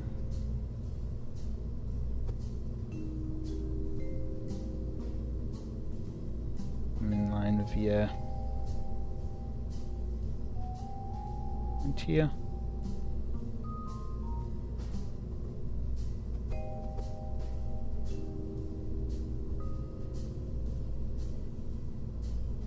Yeah.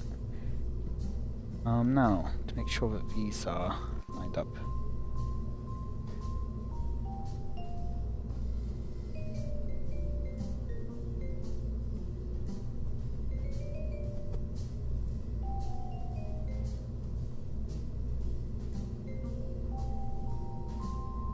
So I'm using shift to technically drag them further down than their connected parts are, because this is now connected to this lower one, but it's not. Oh, no, it's still connected to the right part. Not sure then.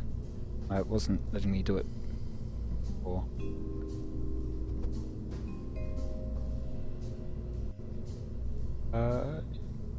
Yes, no, symmetry is working properly, that's good. I know there is a way to disable symmetry for a specific part, but I don't know what it was, or you'd do it. Want all of these to be equally aligned.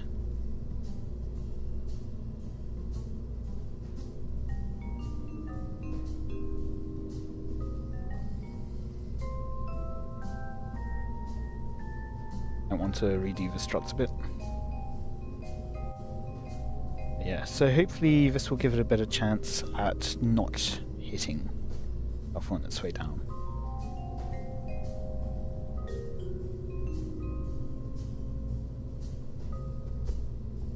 Yes. And make the fuel lines just a bit shorter because they don't need to be long.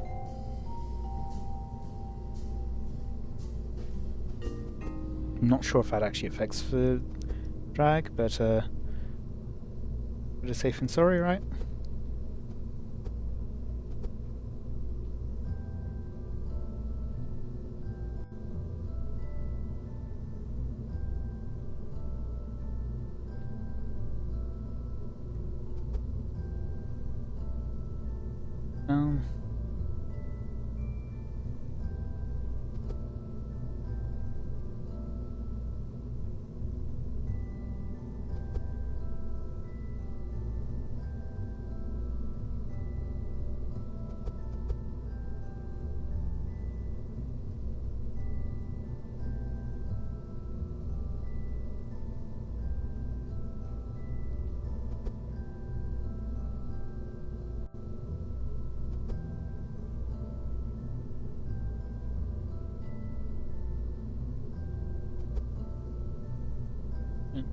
I'm fine with keeping these ones reaching up. It's just at the bottom I don't want to be like pulling both ways. I want to get some kind of tension, I guess. Anything I'd want these joints to be slightly higher, about the same. There we go. I think that's fine.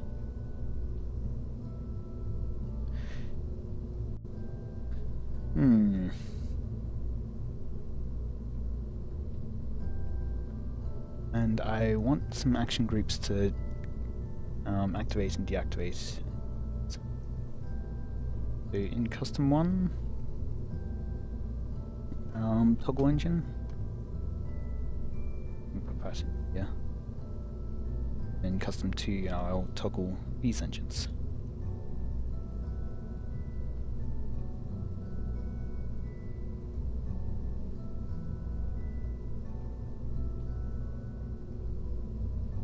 Save.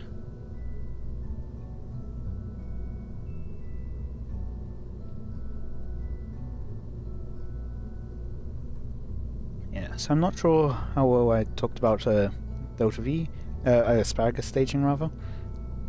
Basically we've got these fuel tanks here, and we're pumping into the center.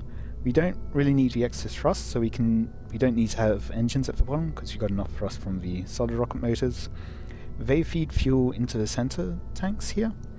So instead of actually using fuel from this fuel tank, it's using fuel from the 2 outer fuel tanks and burning them. Once these are empty though, we're just carrying empty mass around, so we can just eject them, and that saves us from having to lift these empty fuel tanks around. And the same thing will be the case for the center. When we're high enough in our orbit, we won't need these engines anymore because this one will be more efficient. But at low altitudes, this one will be way too inefficient to actually use. So we will go for the other pair of engines. But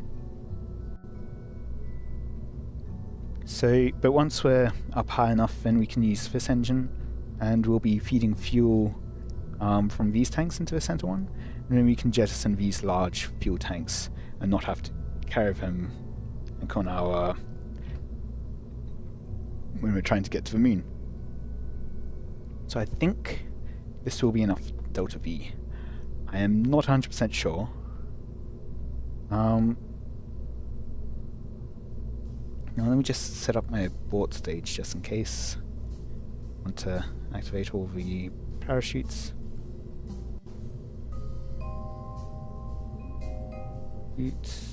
And play this chute, and couple. Will is set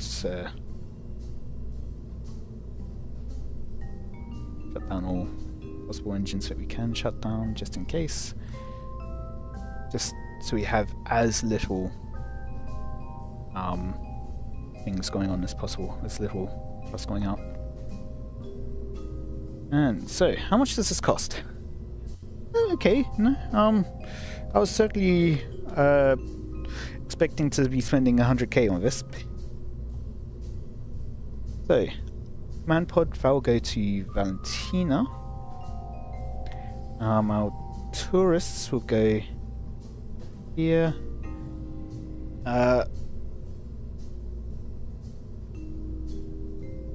The landing hands, we need to make sure that we can leave them empty, and all 3 of our engineers will be staying behind.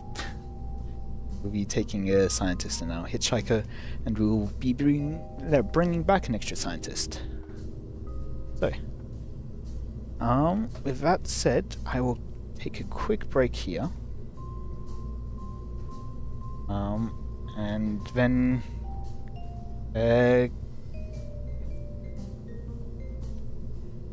and then I will get our mission set up. So, saying, right back.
Okay, I'm back. So just one last quick thing about asparagus staging. This is mostly going to be seen in KSP rather than in real life. Although it wasn't invented in KSP, it was actually theorized by I think a NASA scientist. But yeah, when they were first drawing up like rocket calculations and stuff, asparagus staging did get brought up. I think they gave it a different name at the time, but then maybe a Russian scientist? I don't know. Space race. Yeah, stuff happened.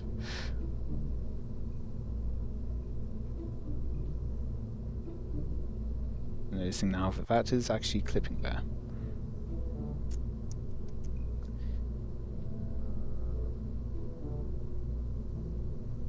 If I was to use winglets instead, how would they compare shape-wise?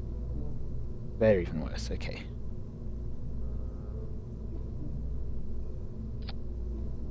Oh, no, actually that might work.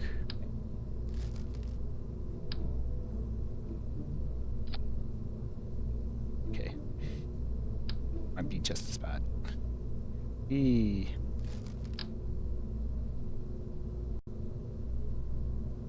Something like that, maybe.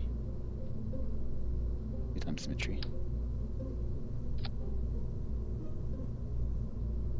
I might just do 2 sets of 2 times symmetry then.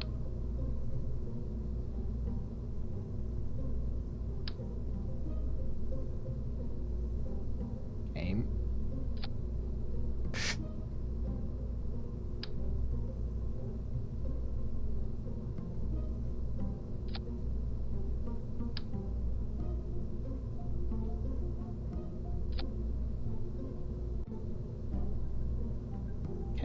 I'm going to want to put these close as I can to being symmetrical.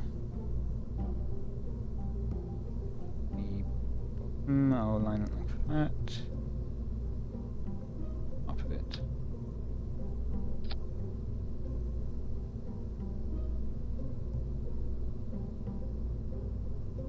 But yeah, so you don't really see them in real life because the main issue is these. But whoa.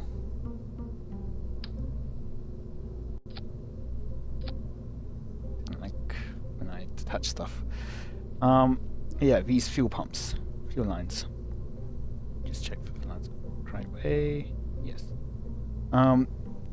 Basically, it turns out that having pumps between different fuel tanks is a lot more difficult problem than, you know, simple rocket engines with all of their pipes going on, with control cycles sometimes being like many different stages occurring within a second. No human has a hope of actually controlling it directly, and instead it's just computer controlled. That's a lot simpler than the pumps between fuel tanks and keeping things pressurized. And so the pumps would actually need to have their own kind of engines, which would then dig into the fuel usage. Then you'd actually kind of lose out on your savings. Ah.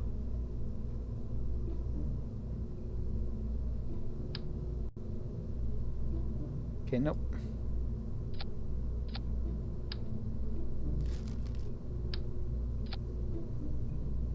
That. Yeah. Okay, get rid of both of them. Get rid of all of those. And just do a couple new sets. This time with symmetry working. Set it to vessel, that's right.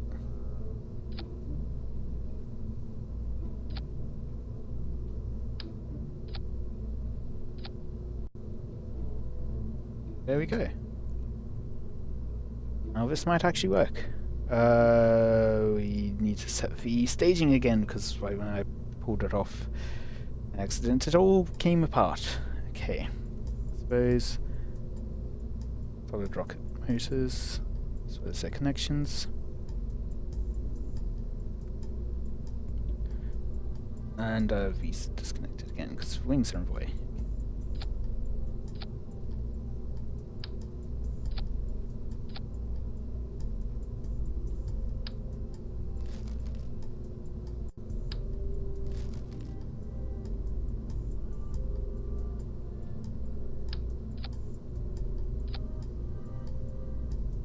Yeah, now one's fixed again. I meant to save rather than launch. I'll revert just so that then, if I ever use this craft again, the staging will be correct.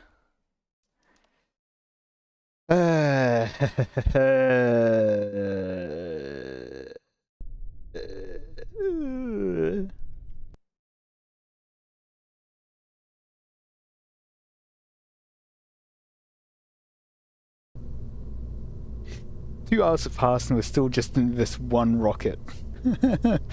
Dear. Okay, so first, then we want to stage the solid rockets, which are up here.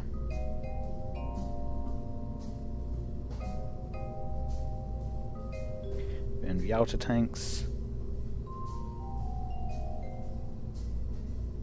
Inner tanks. And once sufficiently out of the atmosphere, these. So I will actually just attach. Oh, not attach, but huh? Why do we have less action groups available to us?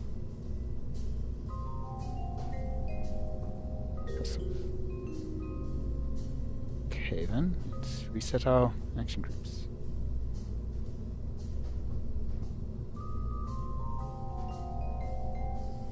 Custom 1 will be enter. There we go. Here's the bobcats.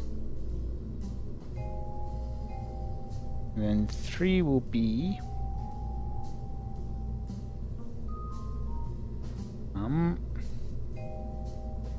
what was I wanting again? Right, the fairings.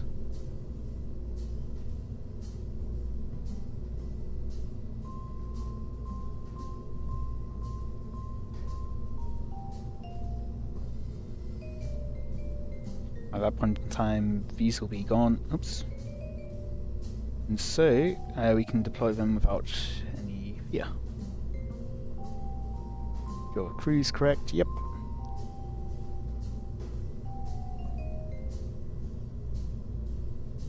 Save and launch. Okay, let's have a look.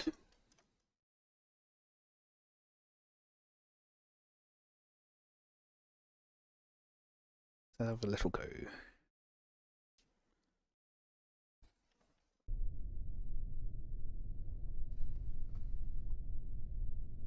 Got some tourists, and we've got Bob.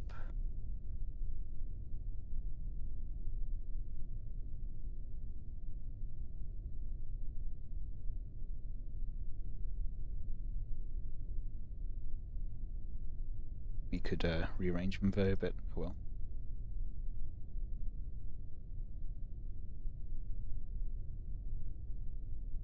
There we go. We've got all of them in positions.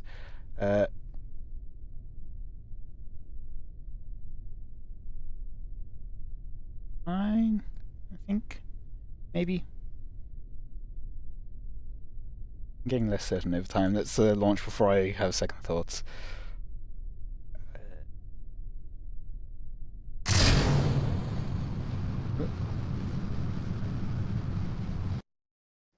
I forgot to put the engines at max. I did not mean to go back to assembly. Is there still fire there?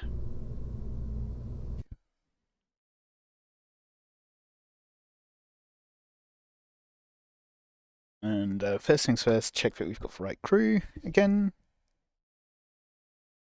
That our SAS has all the options, so sure that they're in the right positions. So only go back to launch. Yeah. Place. Right people. SAS thrust at max. We've got the right things there. Off, I guess, and launch. Maneuver. Definitely need staging info. I'll switch between maneuver once I'm further up. Launch. This time we're going up. That's good.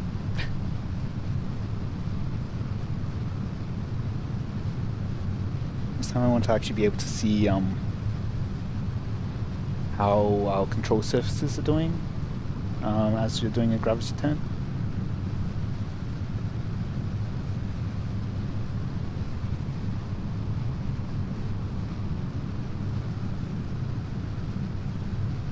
About 85. Down towards 80. We're managing on to about 70.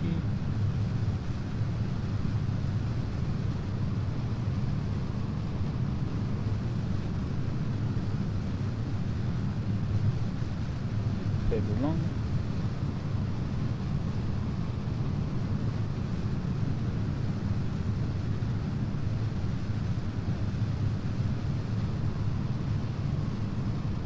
Oh yeah, that getting up there.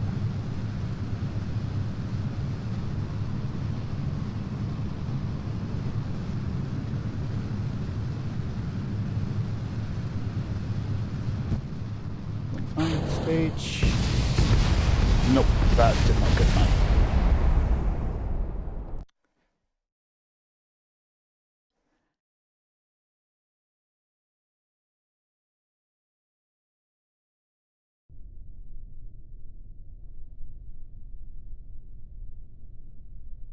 Max, SAS on.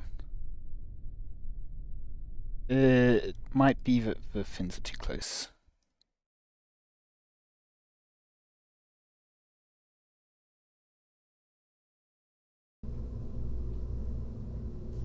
Might just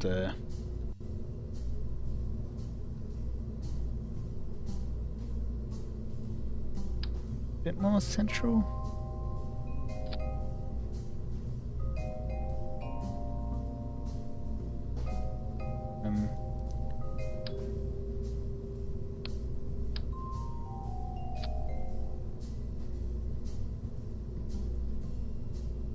See if we can go without them.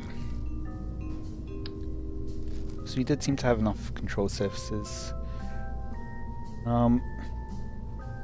Maybe some smaller ones on the solid rocket boosters.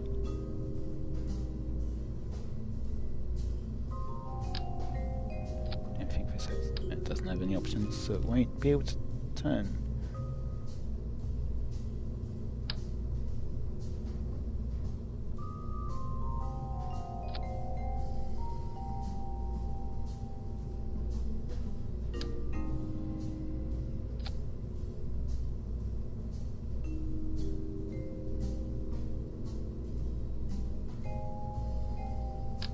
Pair of winglets. Go out a bit further. Something like that. Oop.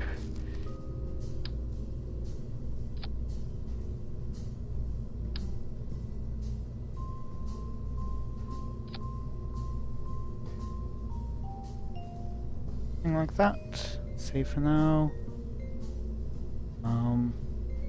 Crew's still good. Launch again.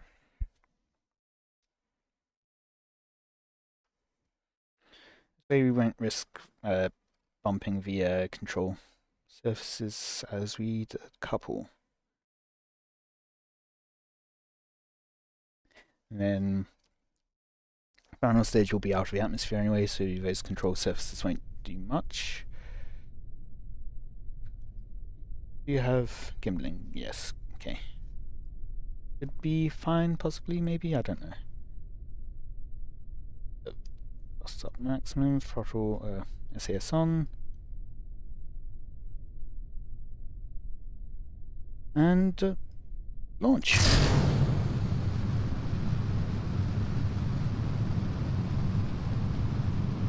Get up to 50 meters a second, then start our gravity turn to about 85 and then to 80.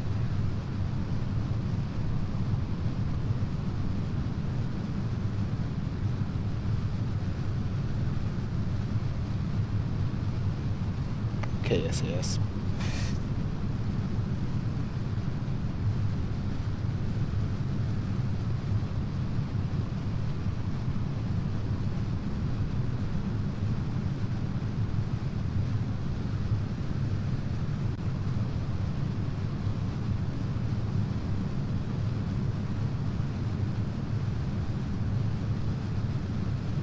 Getting over 200 now, so down to about 70, a bit above 70.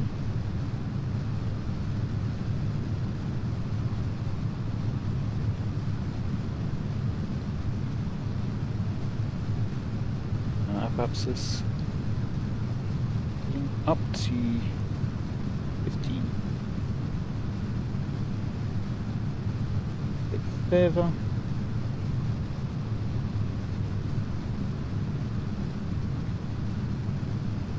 Bring us back to tutorial. Patch. Yep, everything's still working fine. That's good.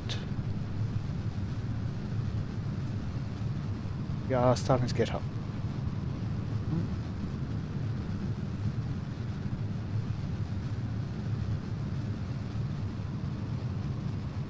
Want to aim around prograde. Point on. And I will check. So, ooh, great. Yep. Side engines first. Let's see. About to run out. The patch. Okay, so now 310 seconds. Turn this on. Yep. Turn off the side ones now. Just get a bit more thrust out of everything. Or a bit more delta V out, rather. Less thrust.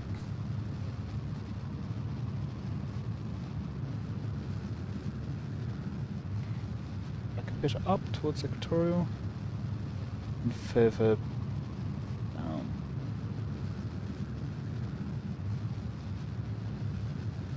Around there. Back down to about 90 degrees. And I'll sit here for a bit.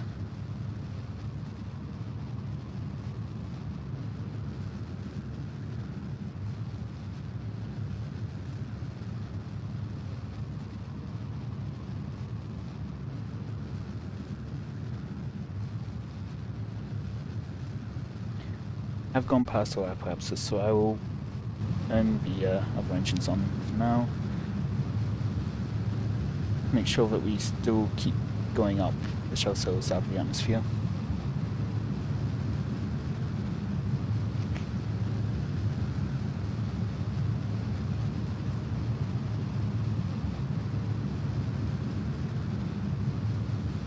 Now, perhaps it's back a bit, or in front of us again. Turning radially out. We are still going down.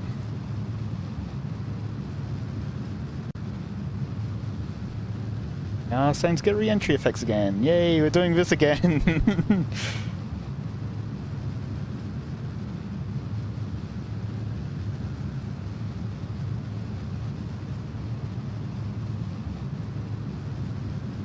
It's not great for our feet.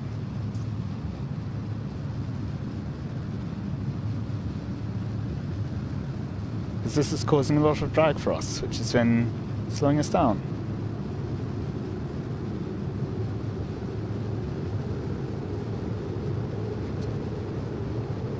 A bit more like this, maybe.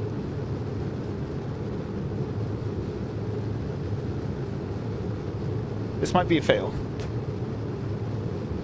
I think probably should have kept the side engines on for a bit longer, even if they won't have the same efficiency, because we'll want more thrust out at the start still.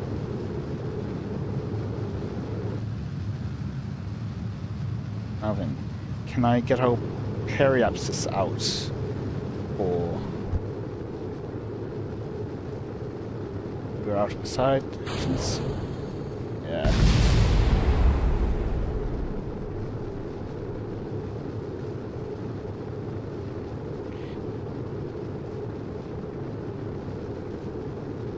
So apoapsis, we're under 25 kilometers again.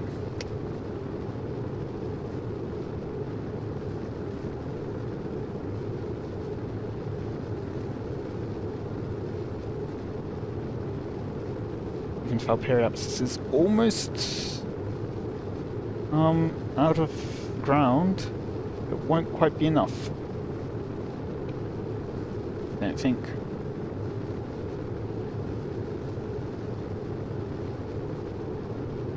Actually get ourselves in orbit, because we would still need another 800 meters per second to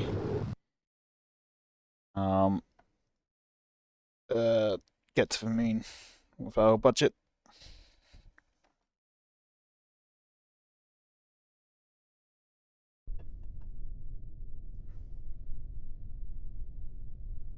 SAS on, lights off, max thrust, launch.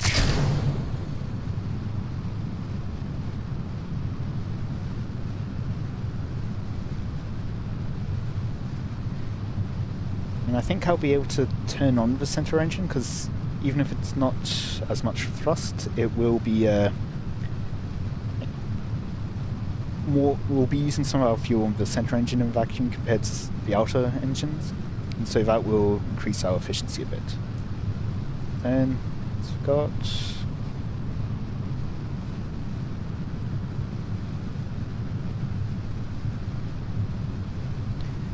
So we do gravity turn because going a diagonal is more efficient than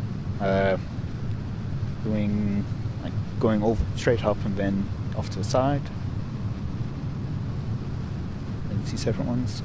We can combine our thrust in both directions this way. Because if you think about it as a triangle, instead of going straight up one side of the triangle and then the other side, we can take the diagonal. And taking right angle triangle as an example. So you could always just turn this into a right angle triangle. Out.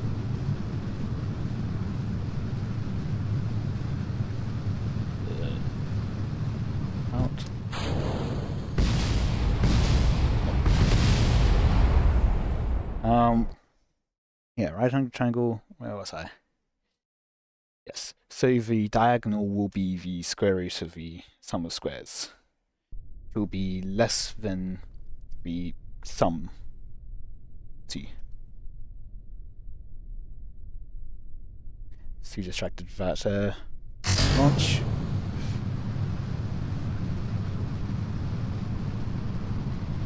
Off tension. So again, up 50 meters per second, we will turn to about 80 degrees.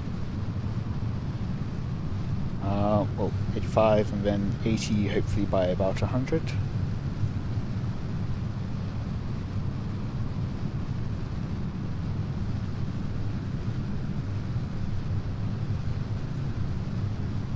So 80 degrees now. Then we'll stay probably at about 75. Probably until around 200 meters per second, and when our fuel's getting to run out a bit, and hold it like that, so that then we don't lose anything. Staging issues.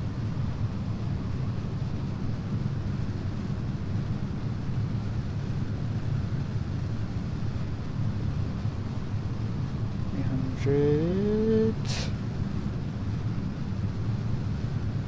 50, 200, 150, 100, 50, out.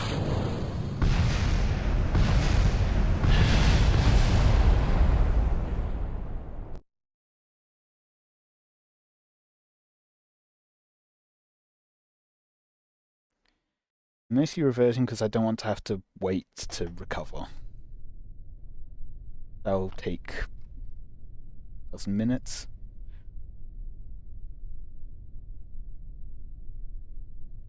Worked previously. Haven't touched anything.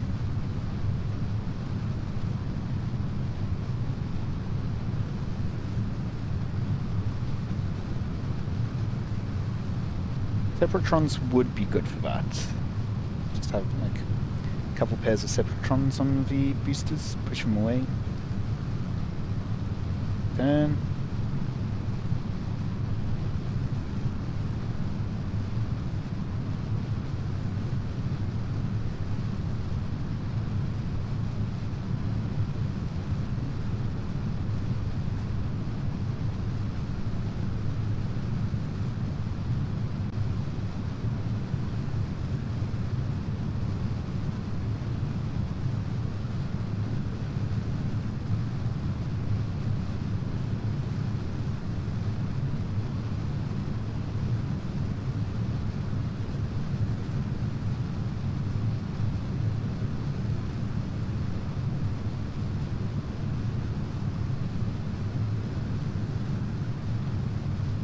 Maybe a prograde would be best, because that's the direction which we're going. So we'd minimize the likelihood of hitting either of them, I think. Prograde.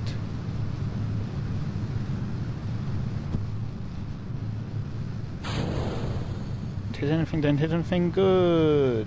Good, good, good.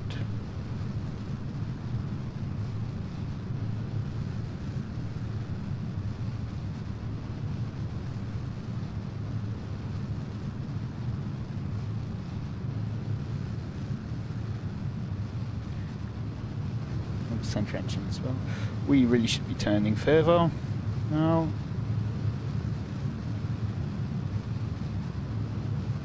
Do that.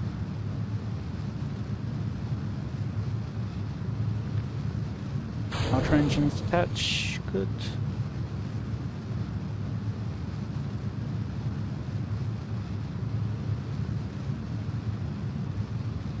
Yeah.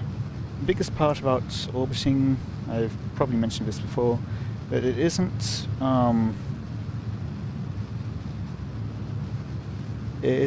getting up out into space. It's actually being able to get yourself around, falling fast enough sideways.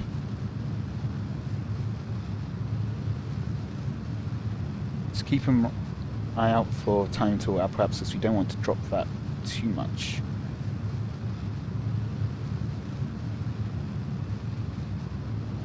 Otherwise we'll end up in that situation like we were before, where we were descending and we really should have been ascending. So now we're pushing apoapsis further away, so I'll go back down a bit. Okay, can go a bit further down.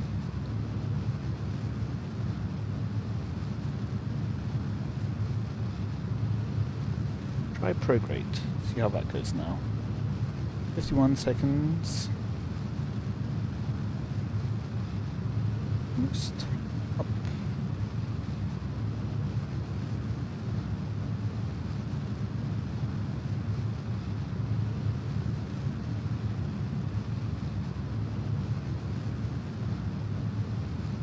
We'll decrease our speed a bit.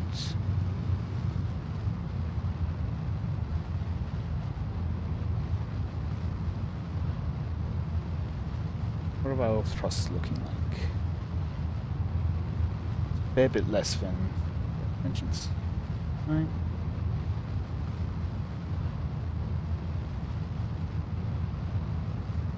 Horizon now.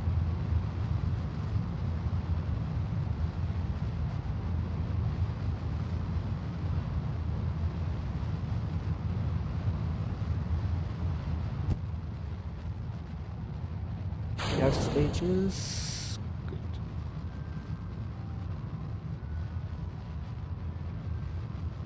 Oh. Now it's our time to apoapsis looking.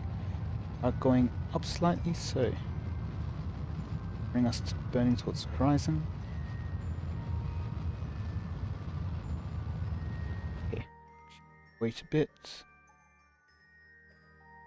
Probably get down to about a minute until apoapsis, and then I'll start burning again. Try to continue getting our circularization. Put in a quick save.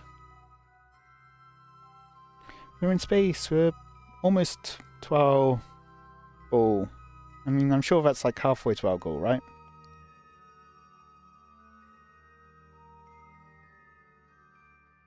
Okay, almost a minute. 2. Yeah, I can bring down our thrust a bit then.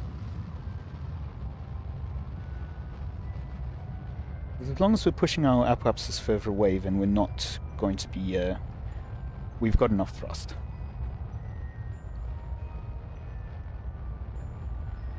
Even if it is only 0.3 thrust-weight ratio.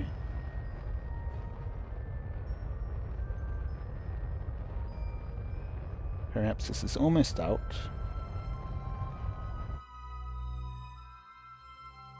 I can wait until we get a bit close to apoapsis.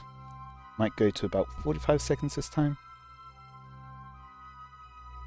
Just so we can burn a bit more efficiently.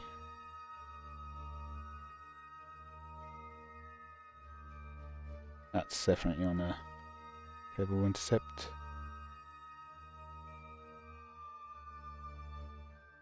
Oh.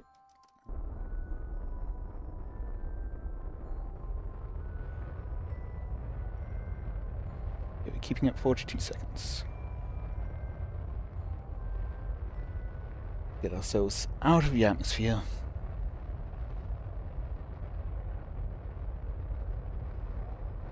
Okay, out of the ground.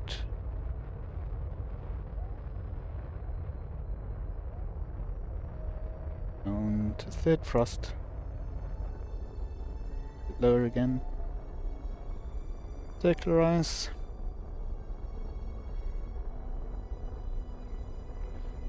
Actually, can pop the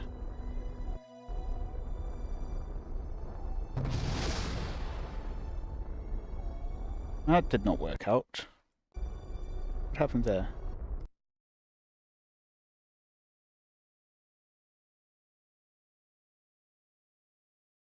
Try again here. There we go, that time it worked. I'm gonna guess there was some kind of issue in this one. So, looking back to our maneuver information. Point prograde. This time I'm gonna wait until we are at about 45 seconds to, instead of a minute.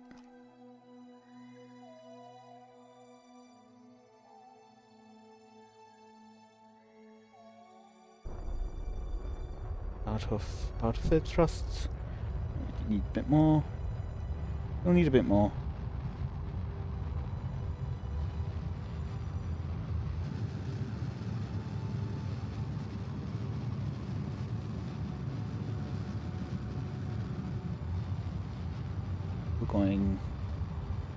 We're pushing apoapsis away. 8, 9.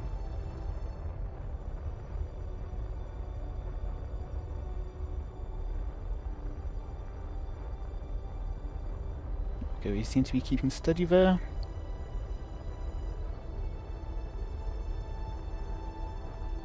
Bit lower then. Stop. 1 second. 52 seconds. Slowly pulling our periapsis out of the earth. Okay. I think that's about minimum frost.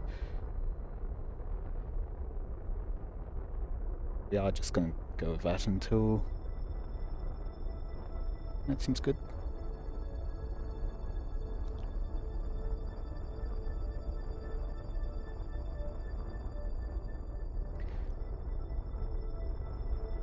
Slowly getting our periapsis up.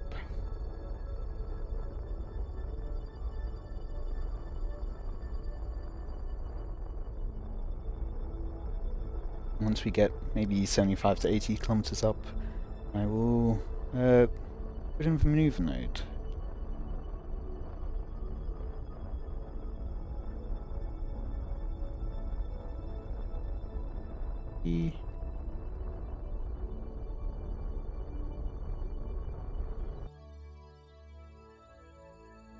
For us to get this to apoapsis to be a bit more efficient.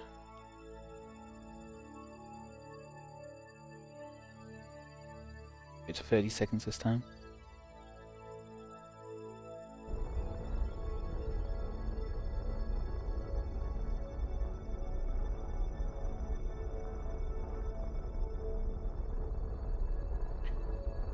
"70 kilometers up, so we are fully out of atmosphere now. 5, 6, 8, 9. Okay.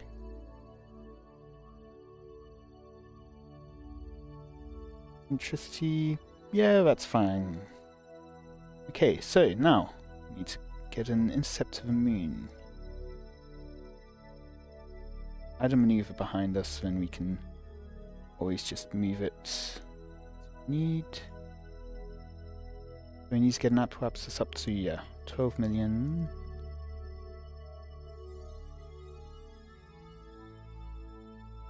And we just need to move it around.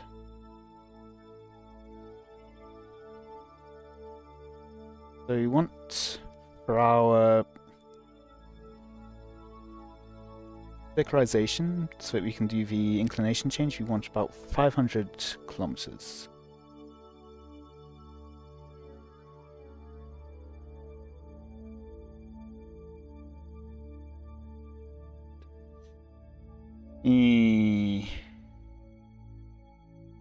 Too soon. might have to wait for a opportunity. Node will be in.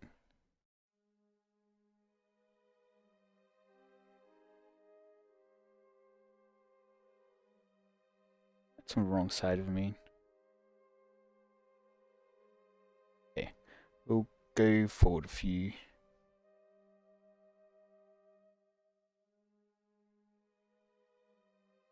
In here, there's another Sept.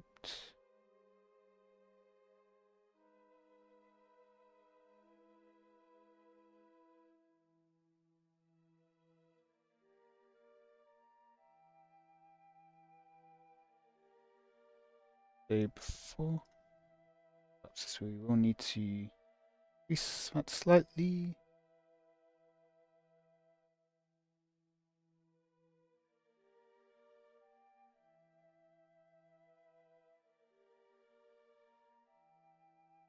Wanting to get it up to 12 megameters. Yeah. Now we can move it. Oh.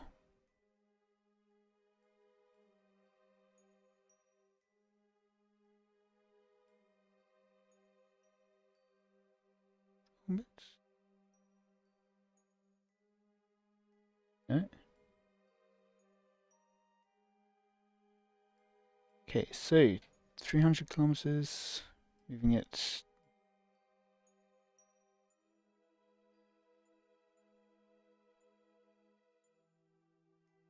Now we do have a slight inclination. Up at 700 kilometers though, so.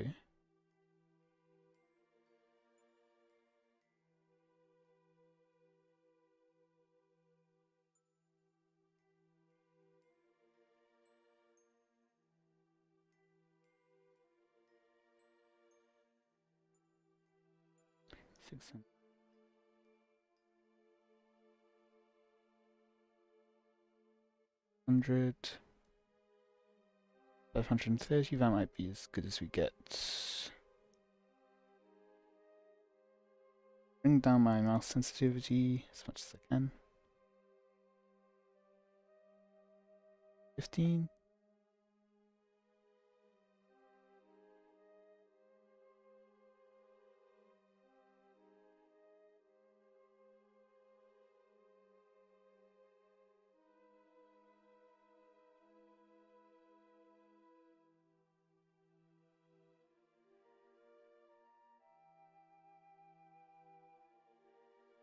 One 192.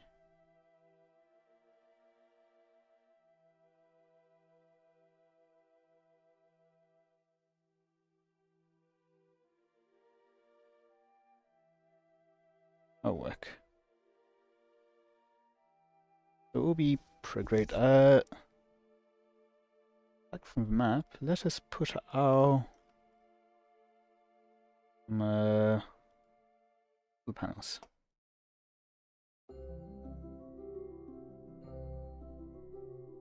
Okay.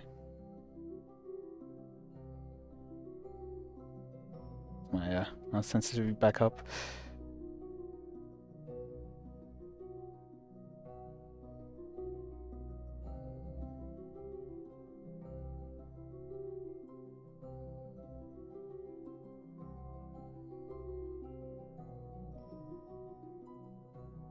Turn the lights off. Oops, oh well.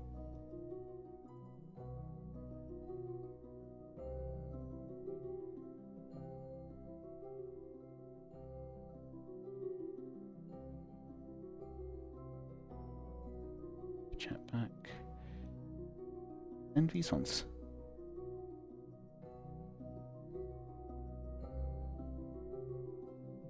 So, burn time will be 2 minutes, so a minute on each side.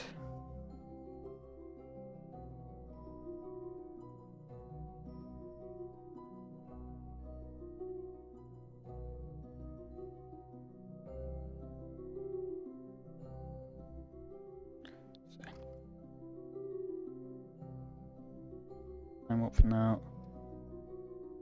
Save. Warped. Note.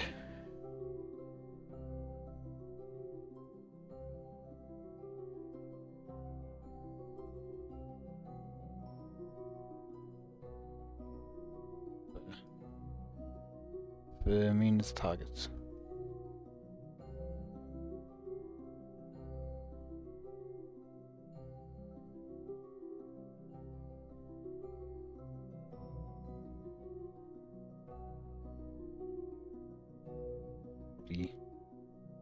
Not a bit. We can.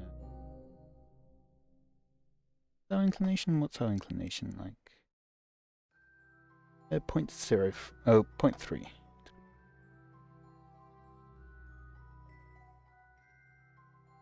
Now I will point us to instead of directly at Apoapsis. Prograde rather.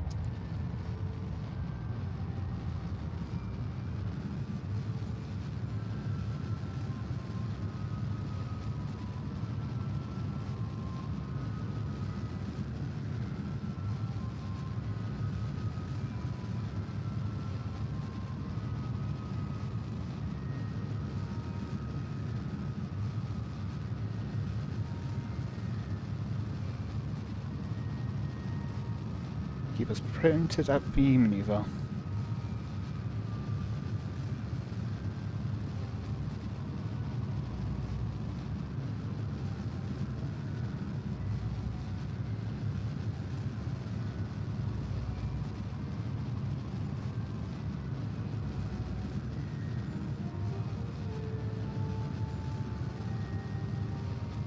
We'll still have a couple 100 meters per second at the end.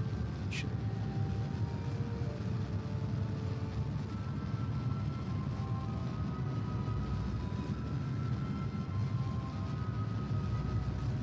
he doesn't want to wobble like that.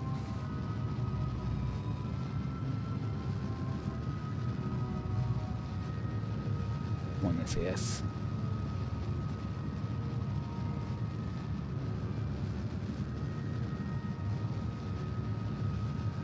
Inclination's actually going down.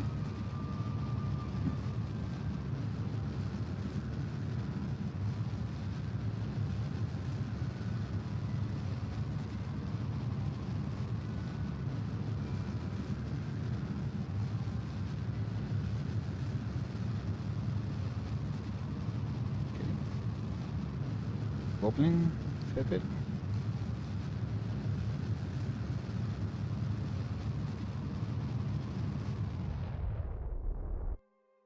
Have a look. Currently at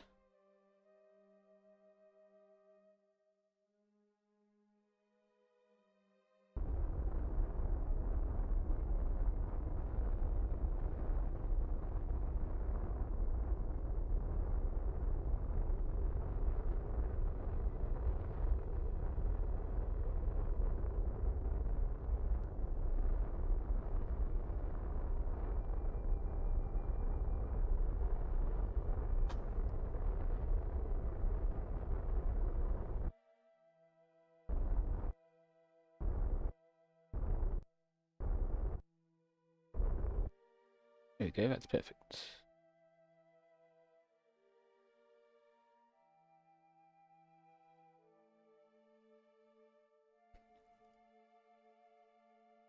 Warp forwards.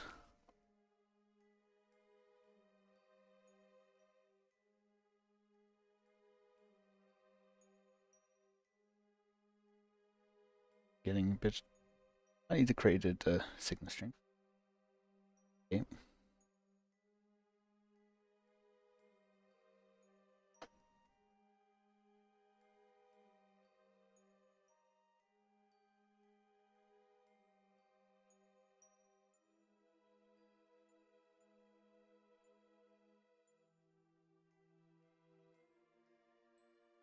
Ooh, cave in. Let's just cancel that for now and actually just get ourselves sphere.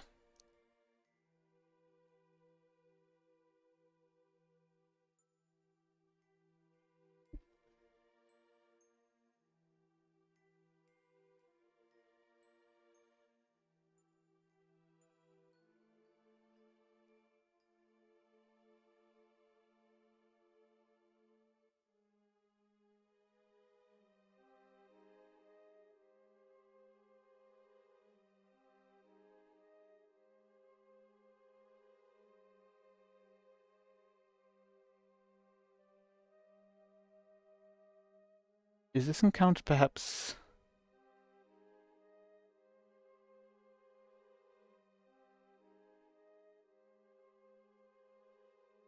Oh.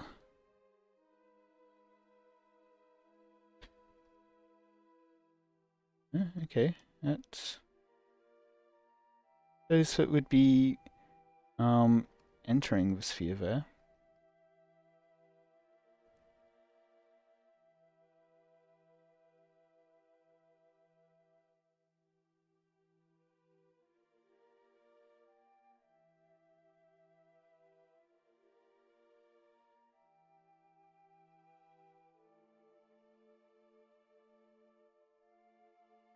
I think that's what our orbit will be in 2 days, but then it's not showing our orbit. So where is the moon? The moon is on the opposite side. Okay, yep, that will be... Wrong time around. Okay. Oh dear. Okay, this time. Now that we're close to our actual thing and it's not flickering on us, add a maneuver. Actually,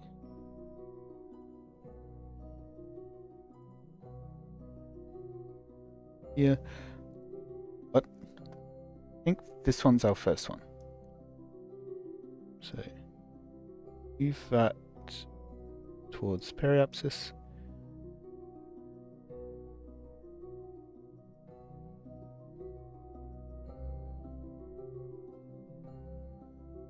There we go, we've got a capture. We want to bring that down to circular.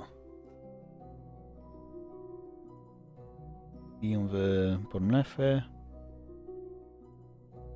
Down to 500 kilometers. We'll take more than our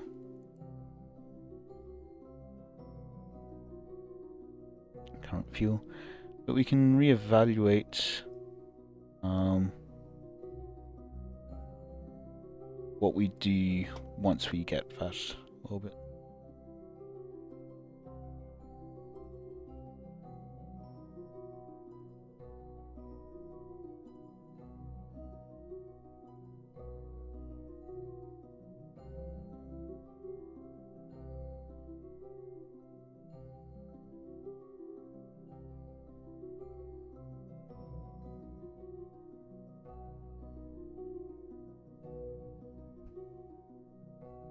Circular.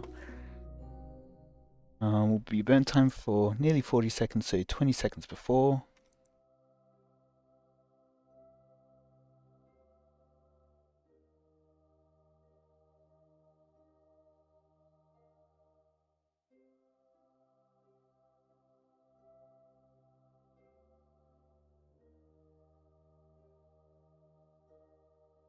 There's the moon, everyone! You get to see the moon? Don't. What about... Have we got time? How about nothing? Do you get to see the moon? No moon for you guys.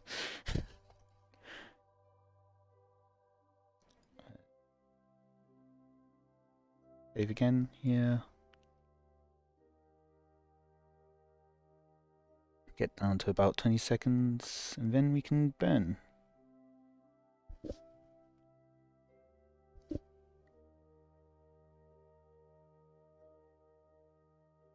Actually, I might move a bit of cross.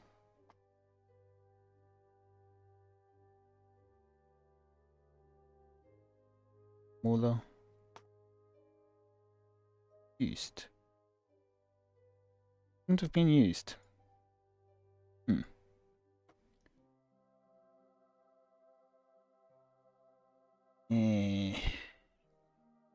Thanks. I missed the thinking about moving fuel and shouldn't have.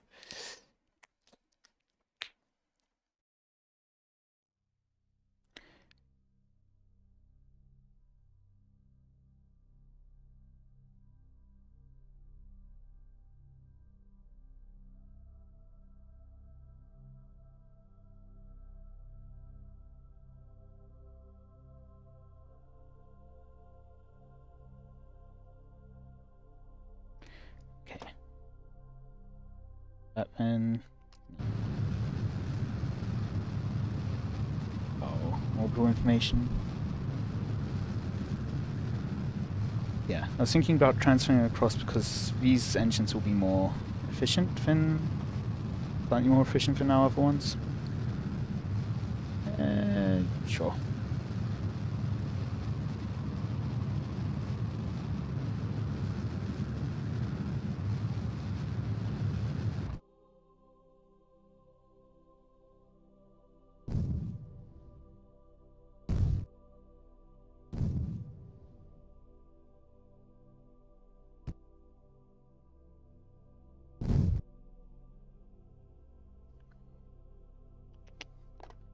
They are in an orbit at least.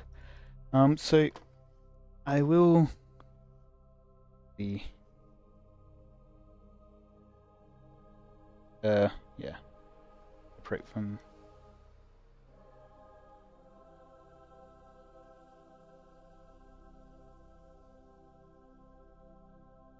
Still.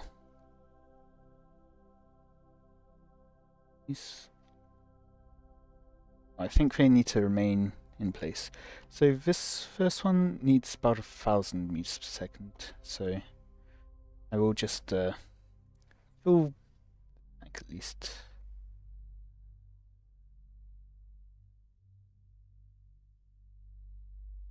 Balance things out slightly. I think.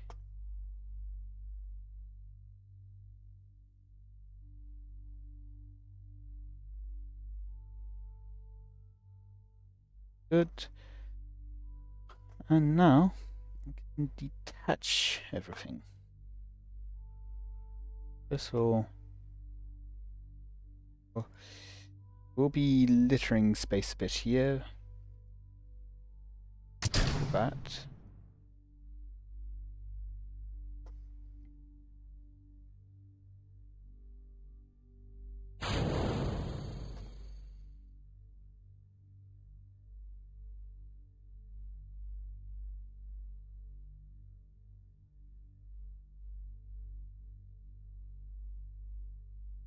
That's down to 0 so we don't get any accidents. And right. Okay, so here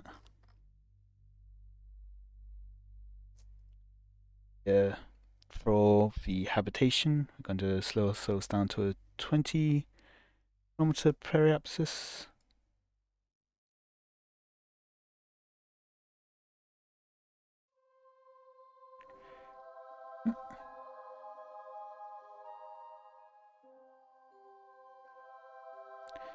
And now we want to match the inclination.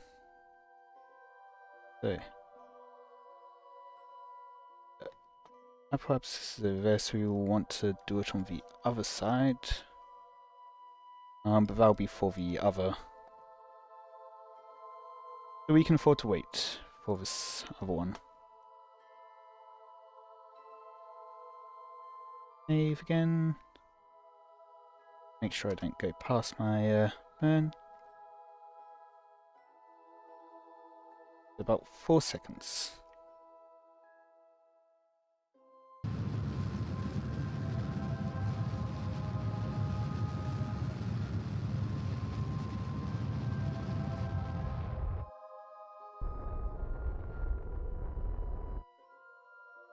Less than 20 kilometers, so that's fine. Now we can set up. This one will probably happen first again, but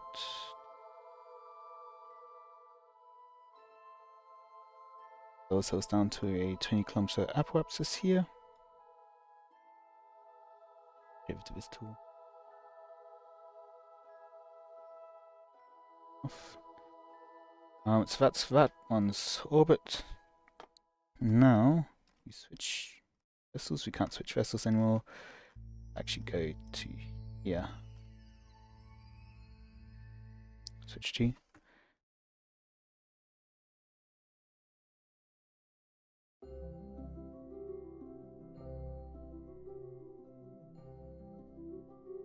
roll this.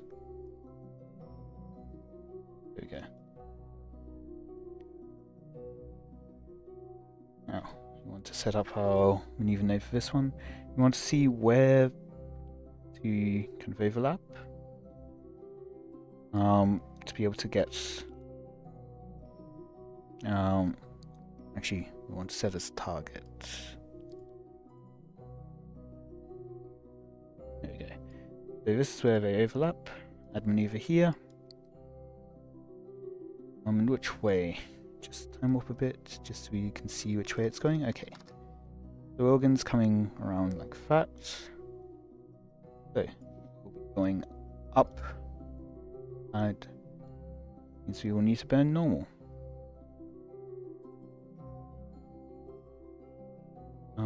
Approach information? No.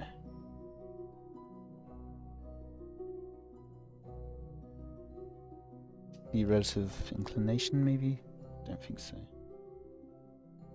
Actually here, descending node, about 0.5 degrees. Let's see, descending node. No, I don't think there is. From here at least. Okay, oh, 0.5 degrees. We bring up this tool. 3 degrees. 1 degrees.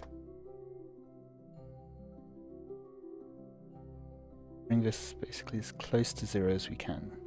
0, okay. That'll be in 2 hours. Set an alarm for that.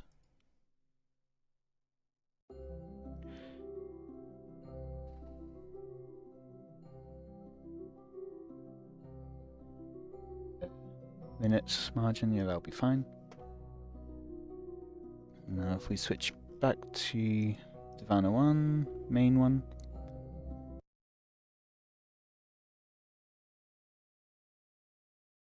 Should add another alarm. Maneuver, 1 minute left. Rather than calling it maneuver, let's call it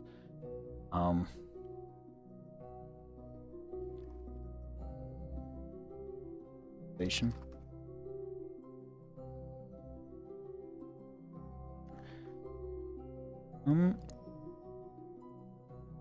Yeah, so let's up to the next alarm then. We've already gotten science in orbit, so that's fine. We want to be pointing retrograde.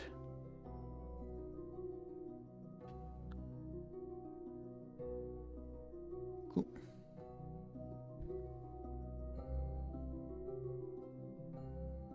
Info. Save. Sure we don't go past.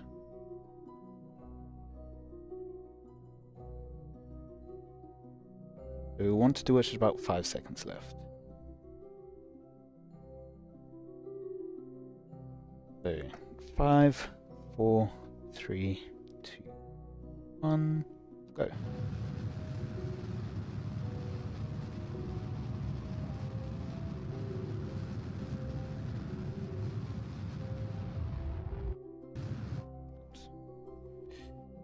Perhaps it's now a bit too low. We are at apoapsis phase, so we can just retrograde.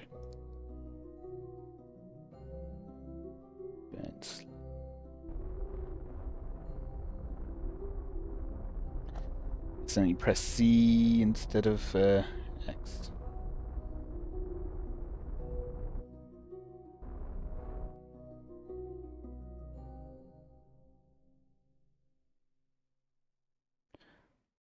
Up to next. This one will just be sitting in orbit until we can get our lander back.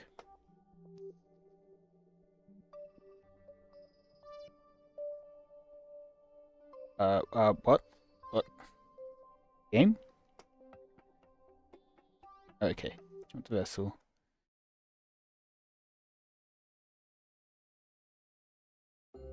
Game was being weird.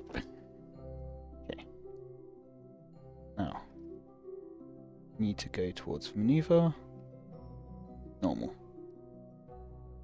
As in, the maneuver is towards the normal. Rather than anything else. Got enough strength.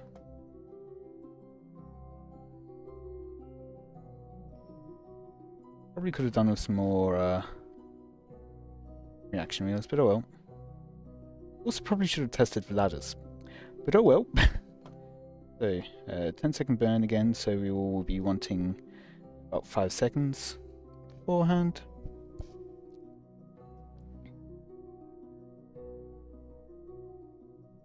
Save again.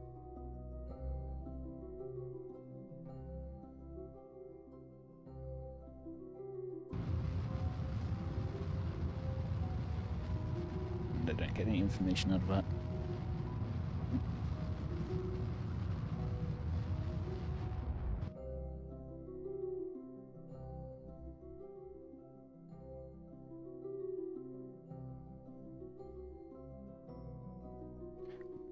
What's our inclination like? 0? Is that actually it, or is that our...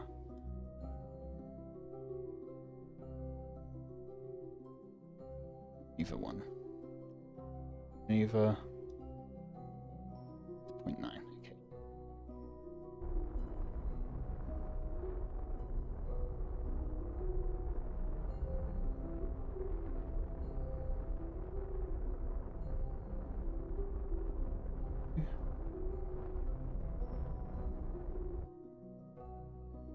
Okay. And now from here we can go towards the apoapsis, periapsis. I think it was towards periapsis. Yeah. I think that means one less burn. So we want the periapsis to be when it's there, so we will add a maneuver on this side. So we get our periapsis in the same place.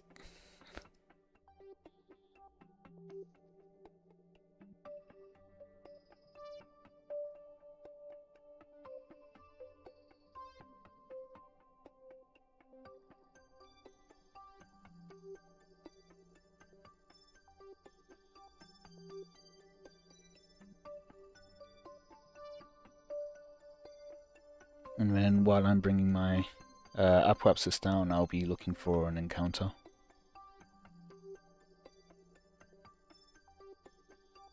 So, our periapsis will be 209 compared to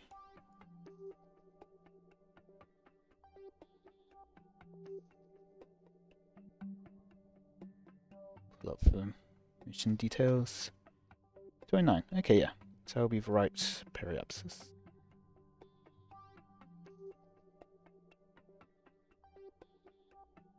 And skip to that.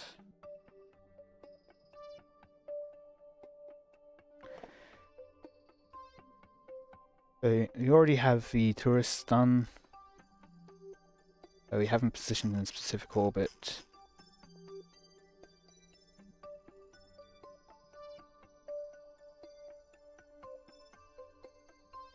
Retrograde for this man.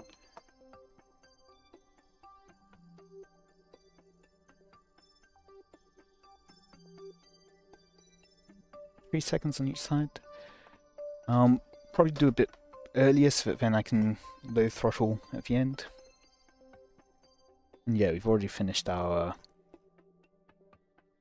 habitation in orbit because we've got 1, 2, 3, 4, 5, 6 left.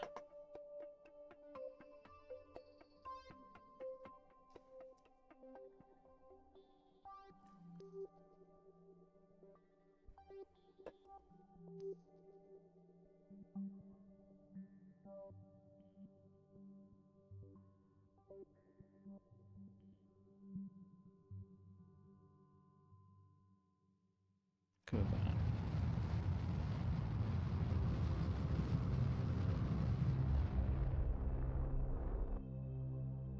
Overshot slightly. Perhaps this is at 209 instead of 200 instead of 209. So I will actually just increase that slightly.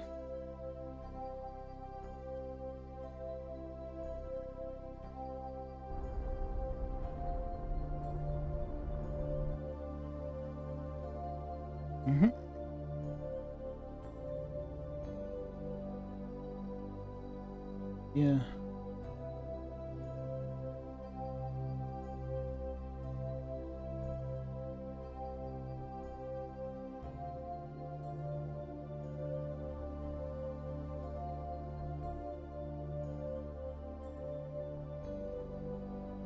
Might do a couple of orbits actually.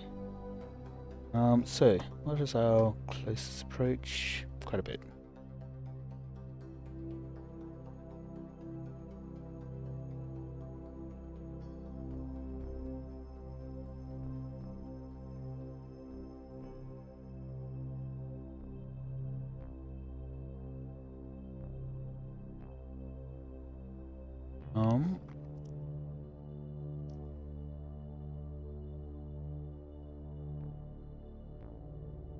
I'll only be 19 kilometers at separation there.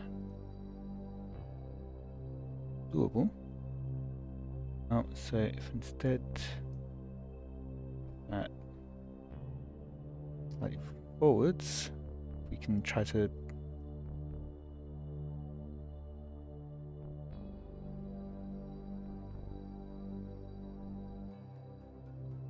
see what we can do earlier. Still in that orbit, mind you. But see what we can do to bring our interceptions closer. So we are in this editor mode. Bring down the scale a bit. Actually a bit positive.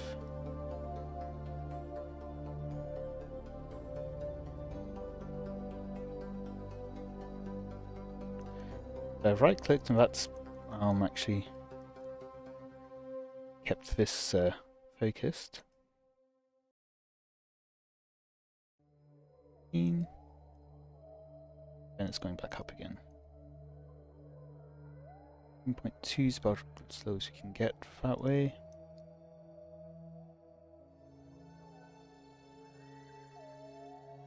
Doing anything. Going further away. Further away. Okay. So that will do nothing. We go radial maybe? Too much. Way too much. Over. So anti-radial.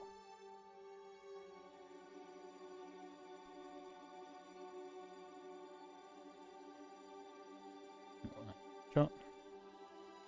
0.3. That'll work. It isn't a day though, so well, so be it.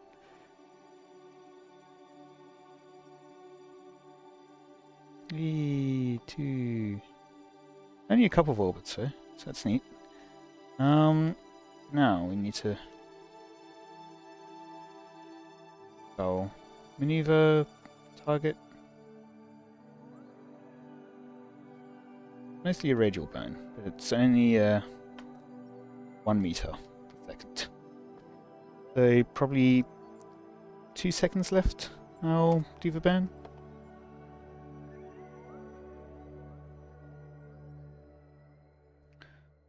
Full probe control, so that's good. Not in the shadow of the moon.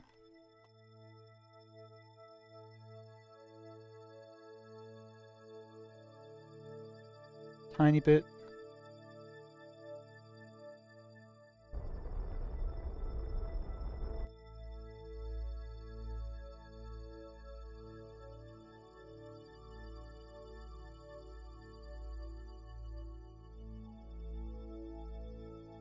Like just on the complete opposite side or something?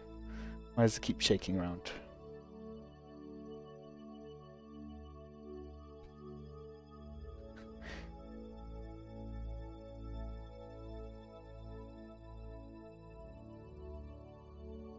Okay, well, that then.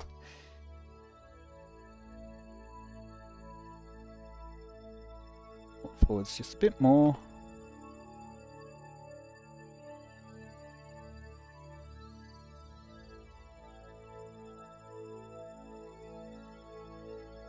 Five minutes?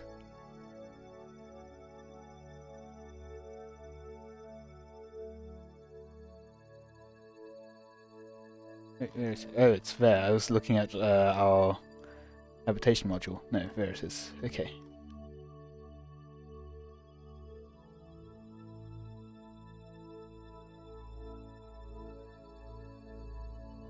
Walk forward just a bit more.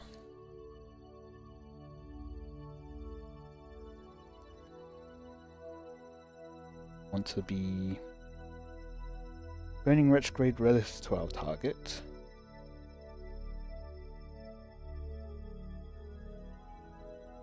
Bit more. What's our distance looking like? Still 10 kilometers.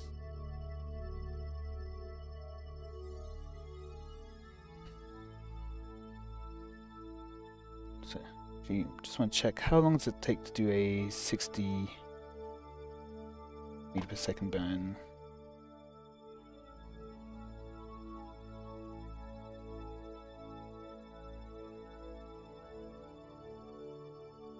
Seconds.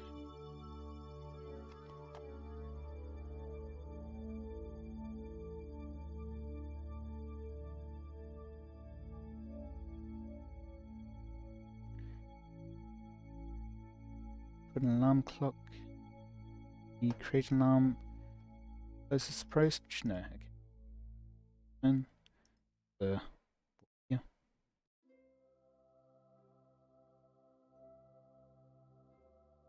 I guess we're already in our current approach then, I guess.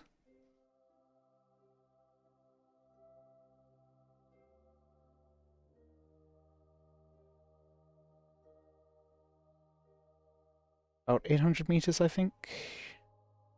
Or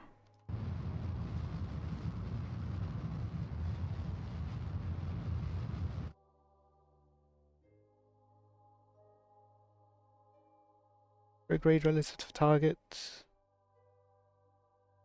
No, I want to point at the target. Again.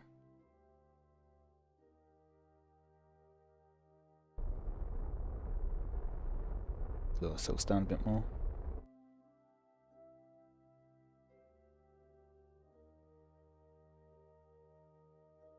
No, target. I think.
Too far, too far, too far, too far, too far.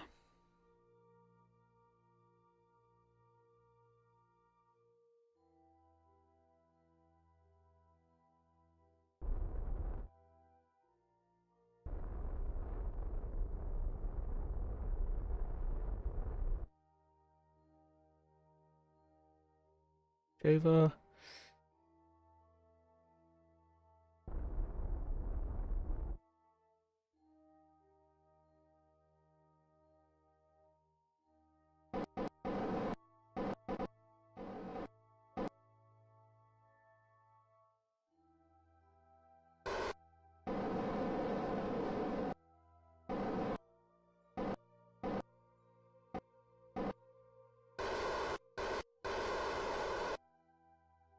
But and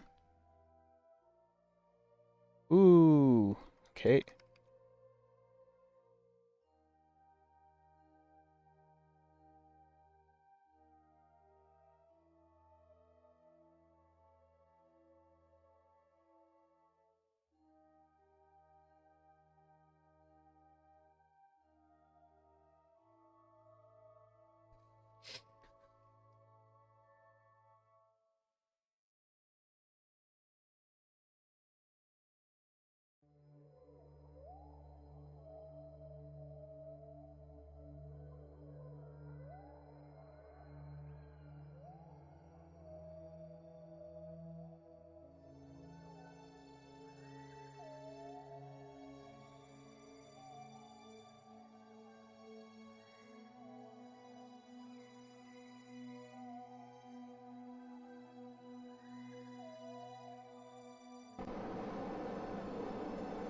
Okay, well, close now.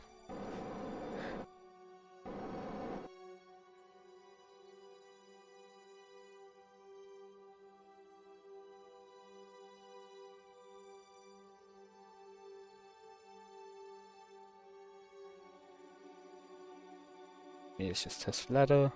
Whee, okay then. Yep, that works.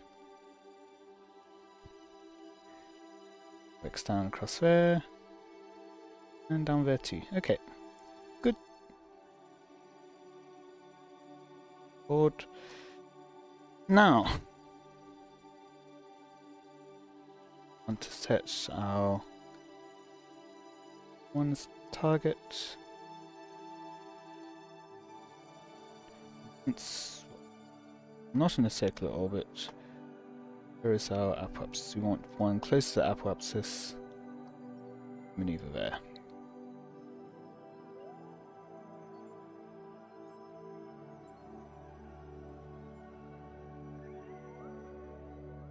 Zero.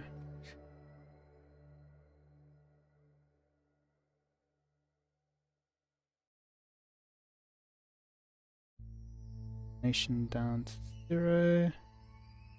Oh.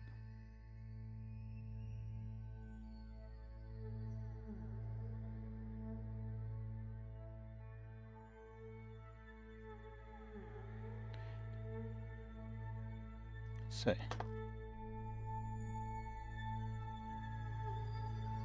The issue is that you can't get it below a certain amount, get it down to 0. It's because you're not burning it quite the right time. Like your minimum possible one's 0.1. Might be that I'm overshooting though. I think it will be that I'll need to delay the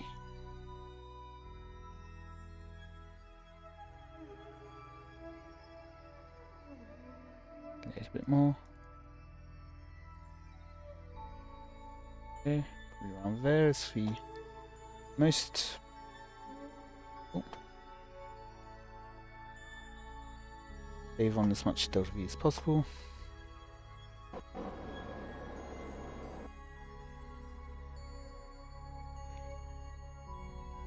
Do our inclination burn.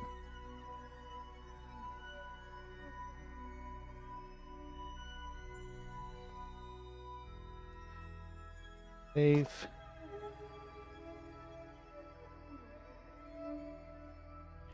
"14-second burn." So 7 seconds before and after.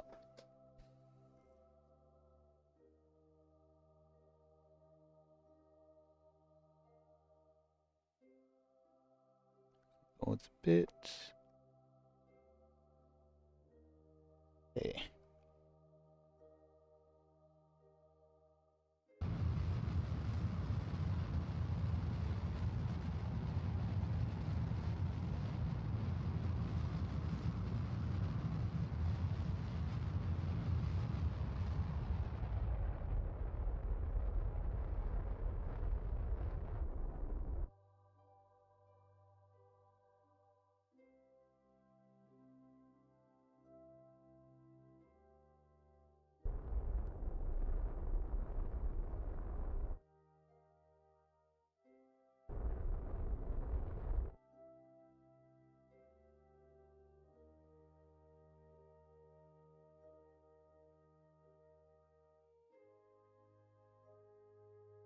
current descending node 0. Good. That works. Periapsis, so I will get our apoapsis done.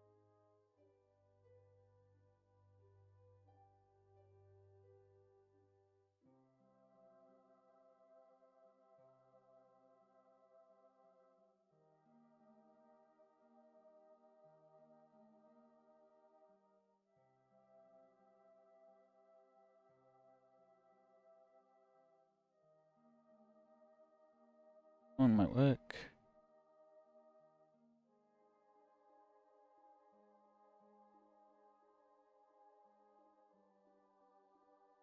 If we do it as apoapsis, not really. Okay.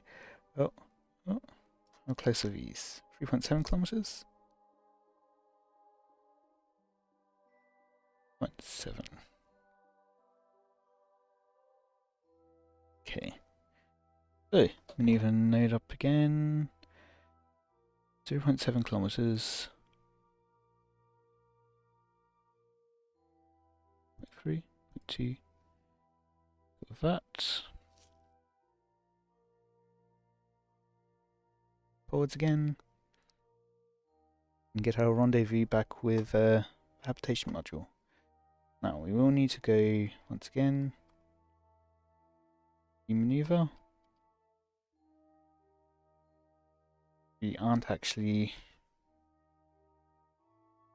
quite be burning the grade. It will be a slightly inefficient burn, but it saves us on time going around multiple times in orbit. Go for maybe 6 seconds before, but we can slow down at our burn at the end. Guess not.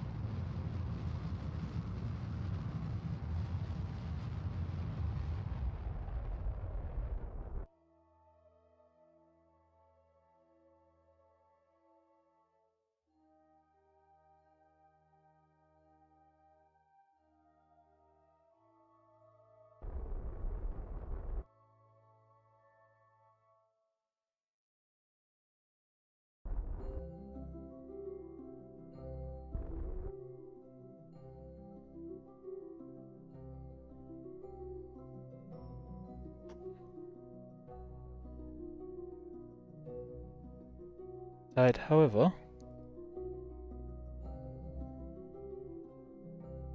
go from here.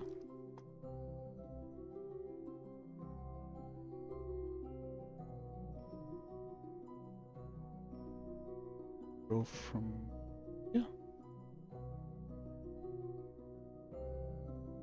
One has the go from here.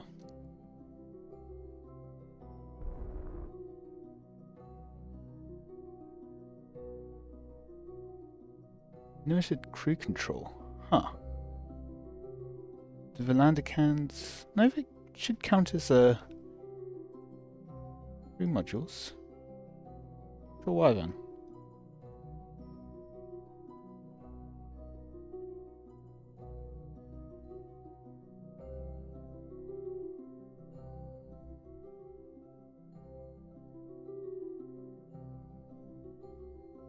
Do you have a scientist on board? Just cover these, so might as well get an extra tiny little bit of science. Restore. And restore. We board this one maybe?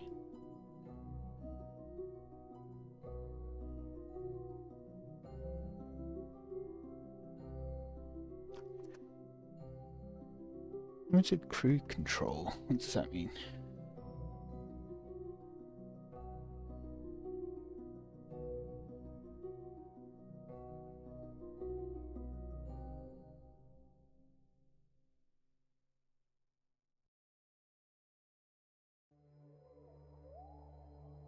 Oh, Comnet. So I think we can't do maneuver node stuff when we don't have Comnet access.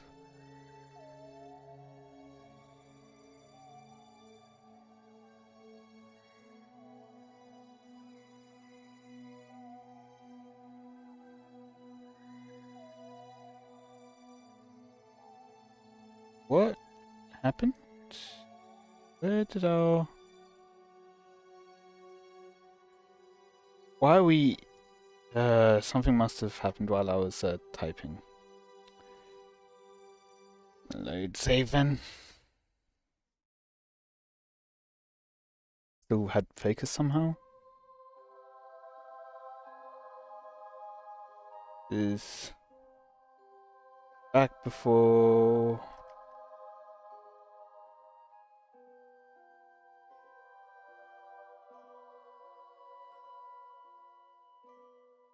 Oh, we do have him. Okay, our inclination correction.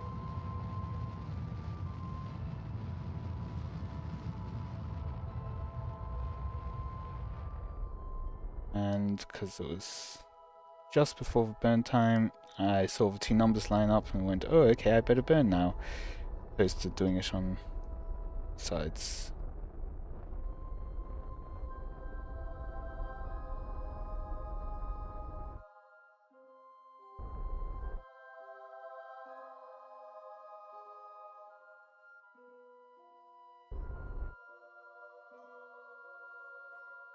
Okay, descending node, 0 degrees, that's good.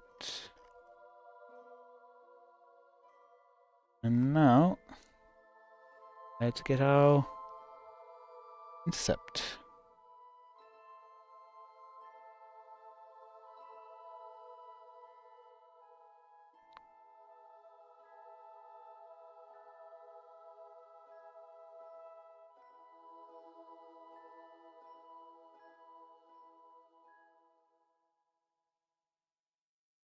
Here. Quick save again, so we don't get that same issue.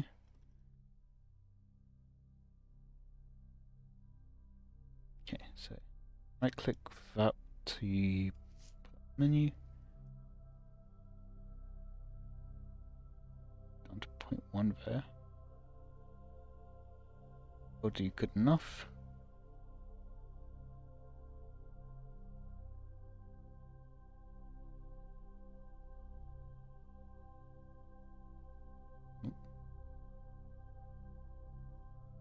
Get rid of that second one then. Actually need it since it's just a rendezvous.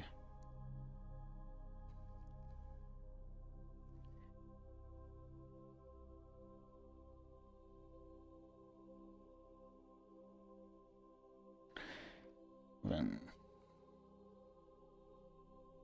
this second one, knowing that can't, we'll just be clutching our view.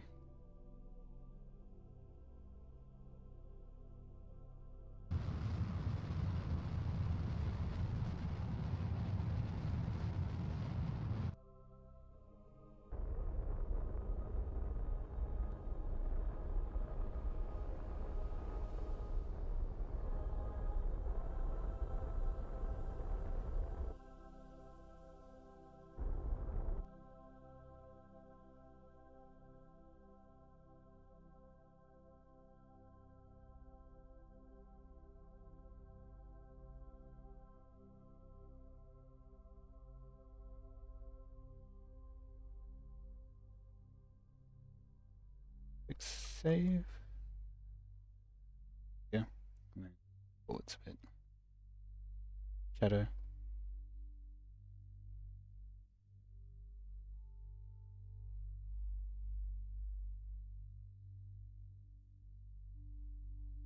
Okay. Full crew control again now. Separation, we still got some separation. Maneuver, 1.8 down.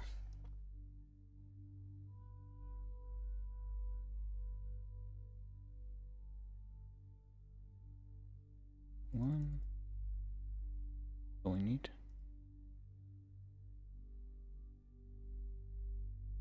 Okay.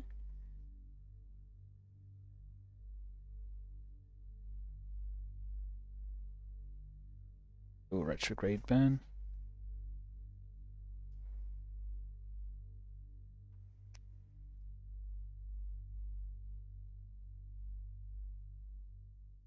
forwards. So we've got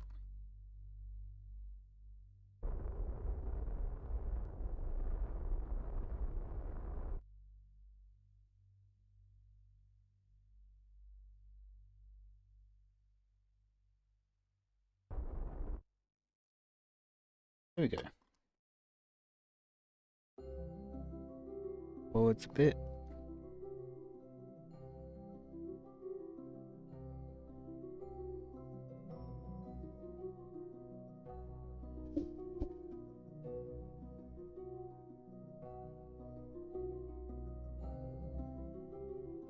Retrograde. 300 meters per second difference. Okay. Ah, okay. We were heading towards the ground last time as well. Fine.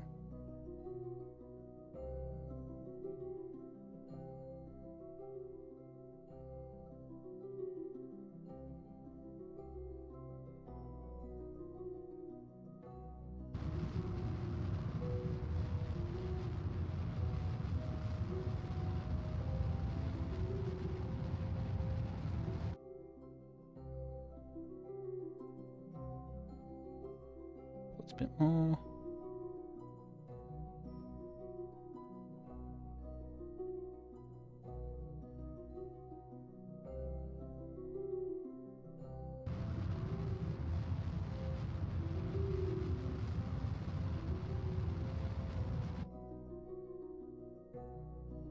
Far away are we? 3.6 kilometers. Oh, yeah.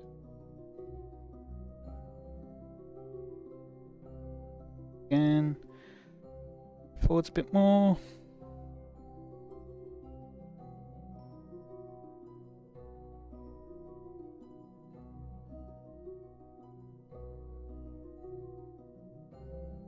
Kilometer apart. So, relative momentum for now. That'll do fine. And then point towards the target.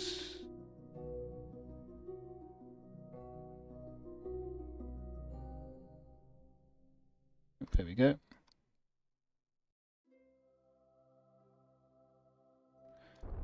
Then on the other side of the target so that our direction lines up with it.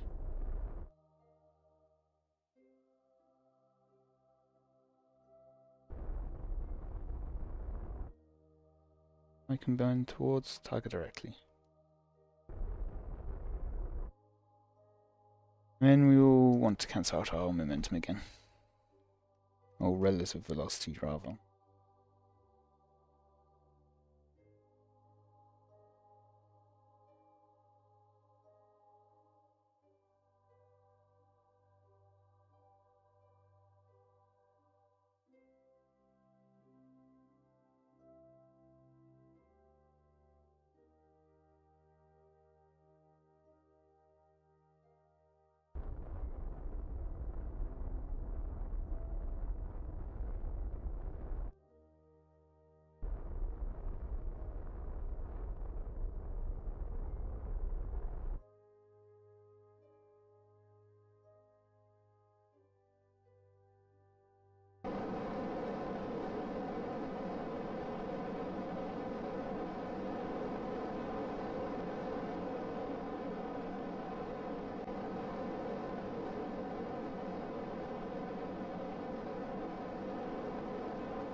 This has to be useful for something, right?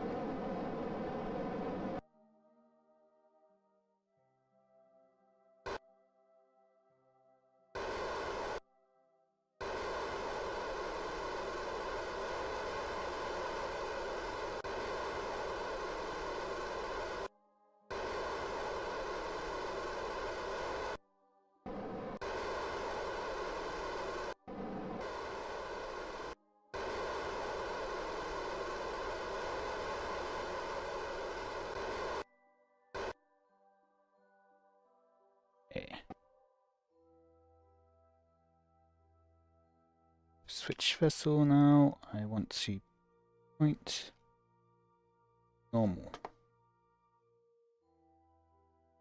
Docking mode.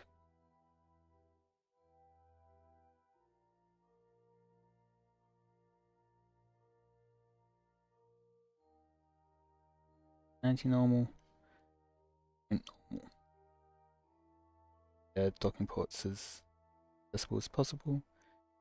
Point towards.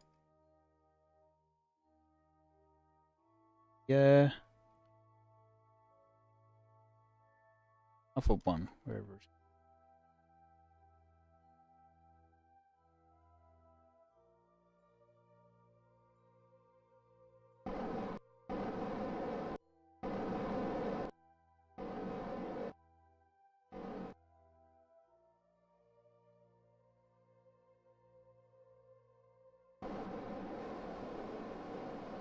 Around now.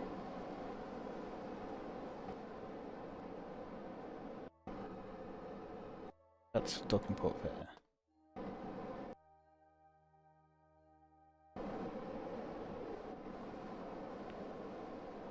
Line ourselves up a bit.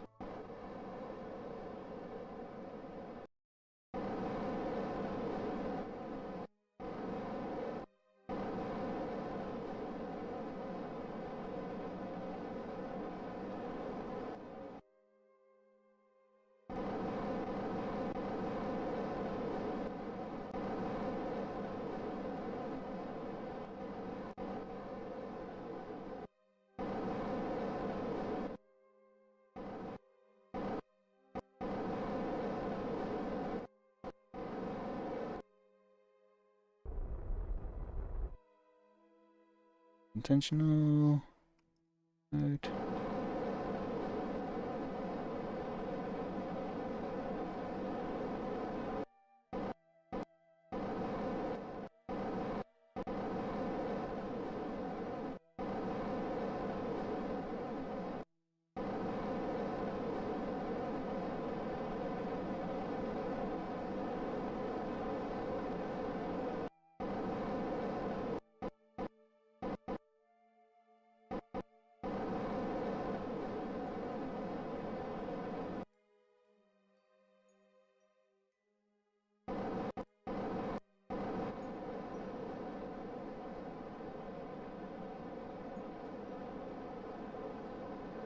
Docking is always.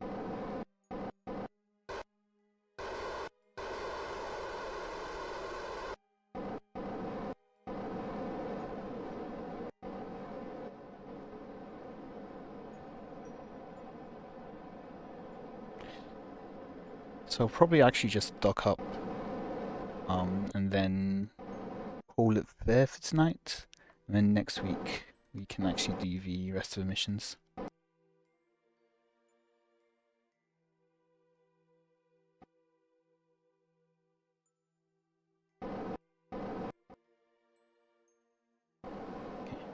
Now I'm just going to try to target. Actually, that was the target marker there.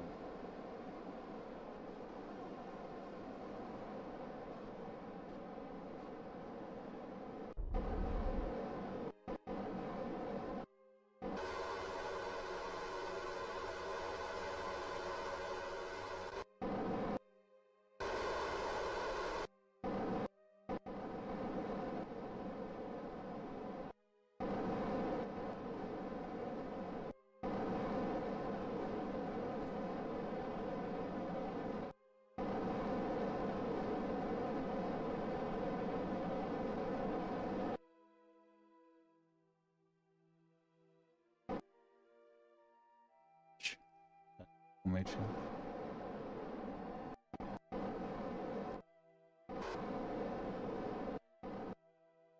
Okay.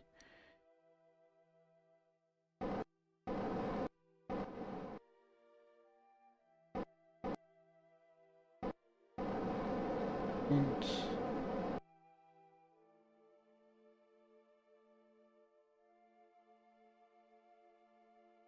a couple of solar panels.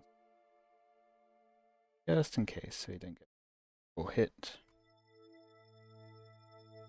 These ones, however, can't be retracted, so that's fine. Charge.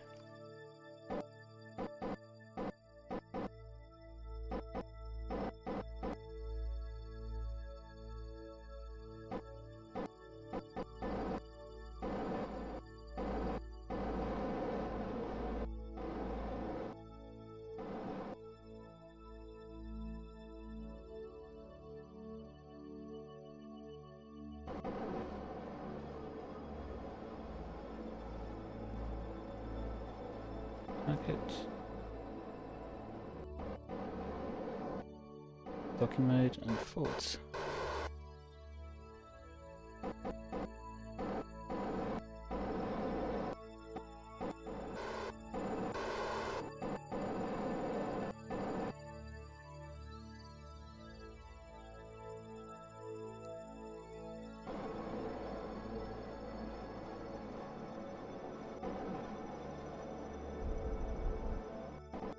Turn on the engine.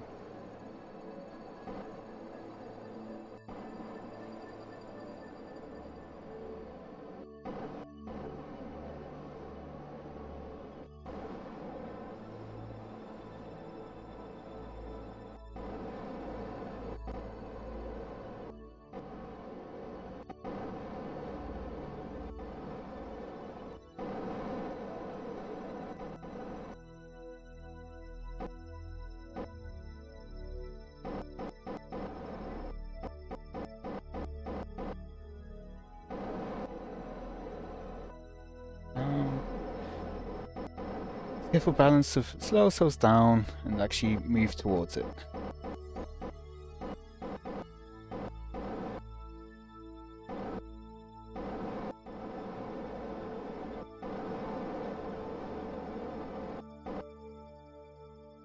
And dealing with 3D space.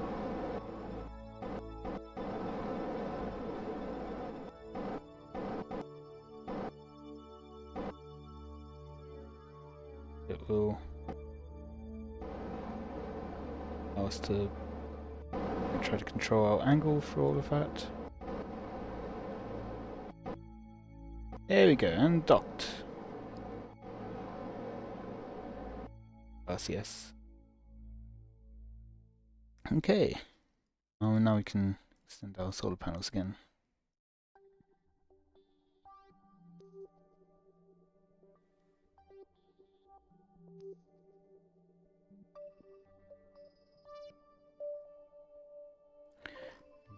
And transfer.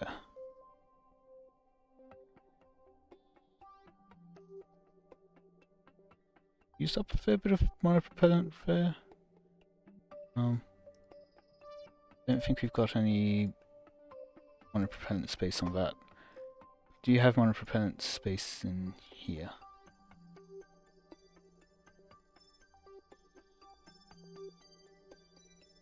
Covering charge. So, Valentina, I will need you to move across, but first I'll get Bob to move himself across.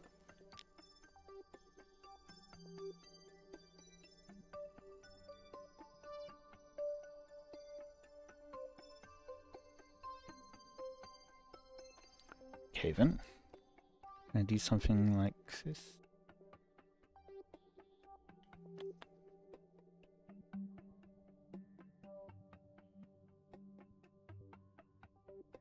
So yeah, I can actually... Okay, there we go. Now I can transfer Bob. Now you get back to here. You don't get to land on the moon. For anything else, I want to fill fuel tanks in this.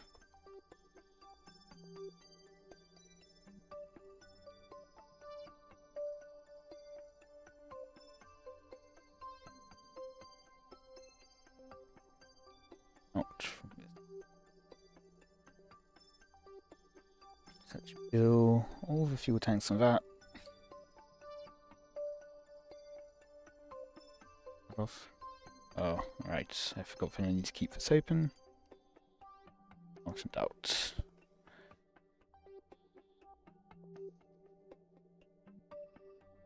Okay. Fully refueled. Okay.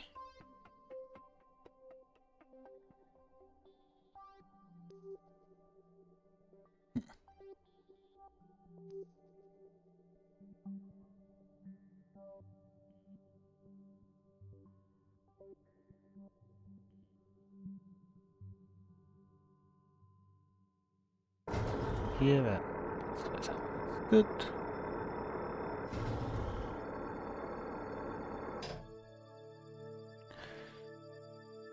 that is all we need.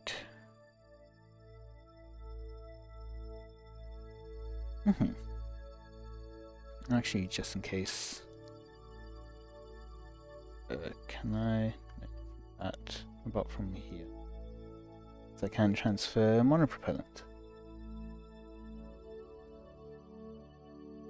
Because you've got all these extra monopropellant things. Better use any of these.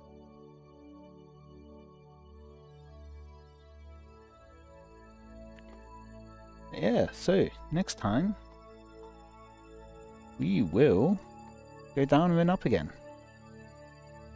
and offload more fuel.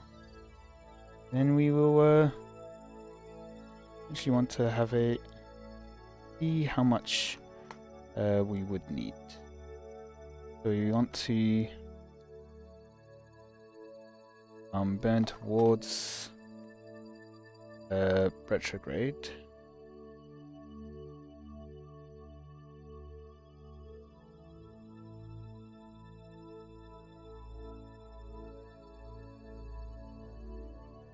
Kilometers, a bit more, 147.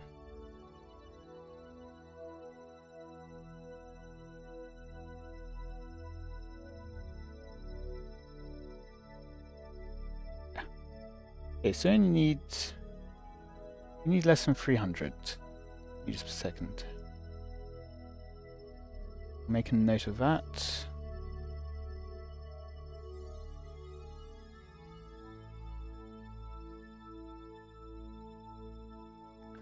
Much better than the 1000 that I initially, or 860 that I initially thought. Good.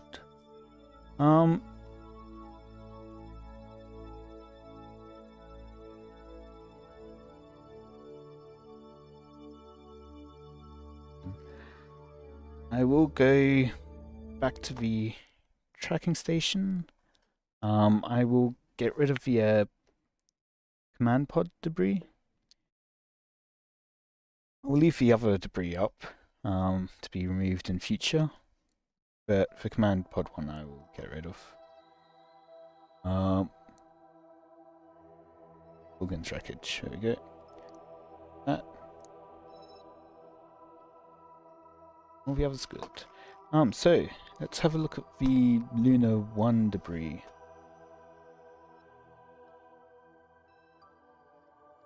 Its apoapsis is still where it was, pretty sure.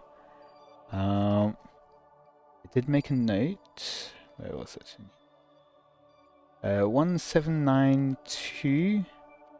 1792951. Yes, that is exact same apoaps. So at some point I will just switch to it while it's near its periapsis. Actually, maybe add an alarm.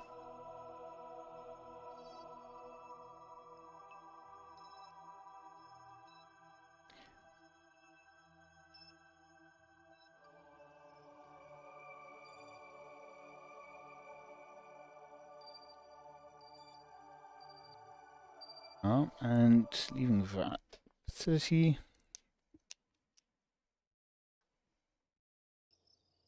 Yep. 56 points. Can't afford anything yet. But I will have a look at mission control. Not worth it. Worth it. Oh. And low Kerbin orbit. Maybe in future with STO. It must be a new station built after accepted. And we need to support at least 8 Kerbals. Have a certain amount of liquid fuel and electric charge. And be in orbit of the moon. I do think this is something we will do, just not now.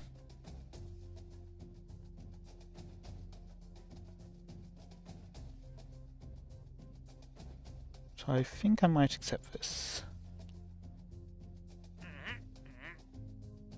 Yeah, we don't know what kind of orbit it is. This will pay us quite well. To our archives, you'll see. Build an orbital station around Kerbin.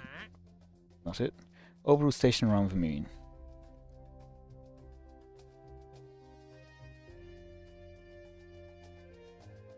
We'll accept this one. Not right now. Yeah.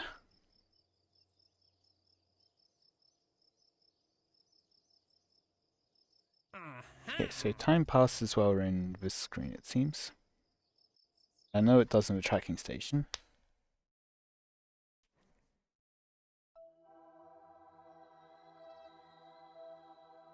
Yeah. So let's go to Banner 1. I'll save there and finish up for tonight. It went a bit longer than I kind of expected, hoped, but we've done one mission. We've effectively done 2 missions. We've done the tourists one as well. Now we just need to land, plant a flag, do the science. Yeah,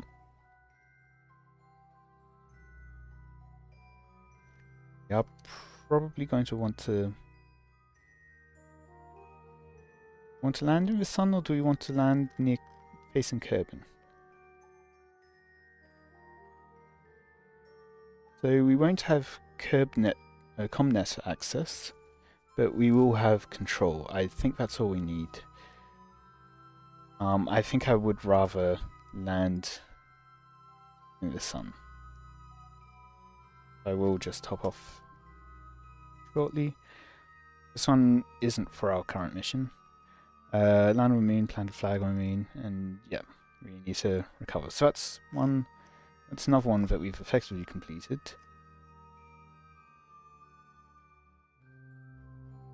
Surface of the moon, okay. And 2. So we've effectively completed 3 out of 7 so far. So, next time will be 4, well, remaining 4 out of 7. Okay. Well, I hope you've all enjoyed. Let me know any feedback you have in the comments. Yeah. I will see you next time. Until then, we will go to the moon. You see the moon and the moon sees me.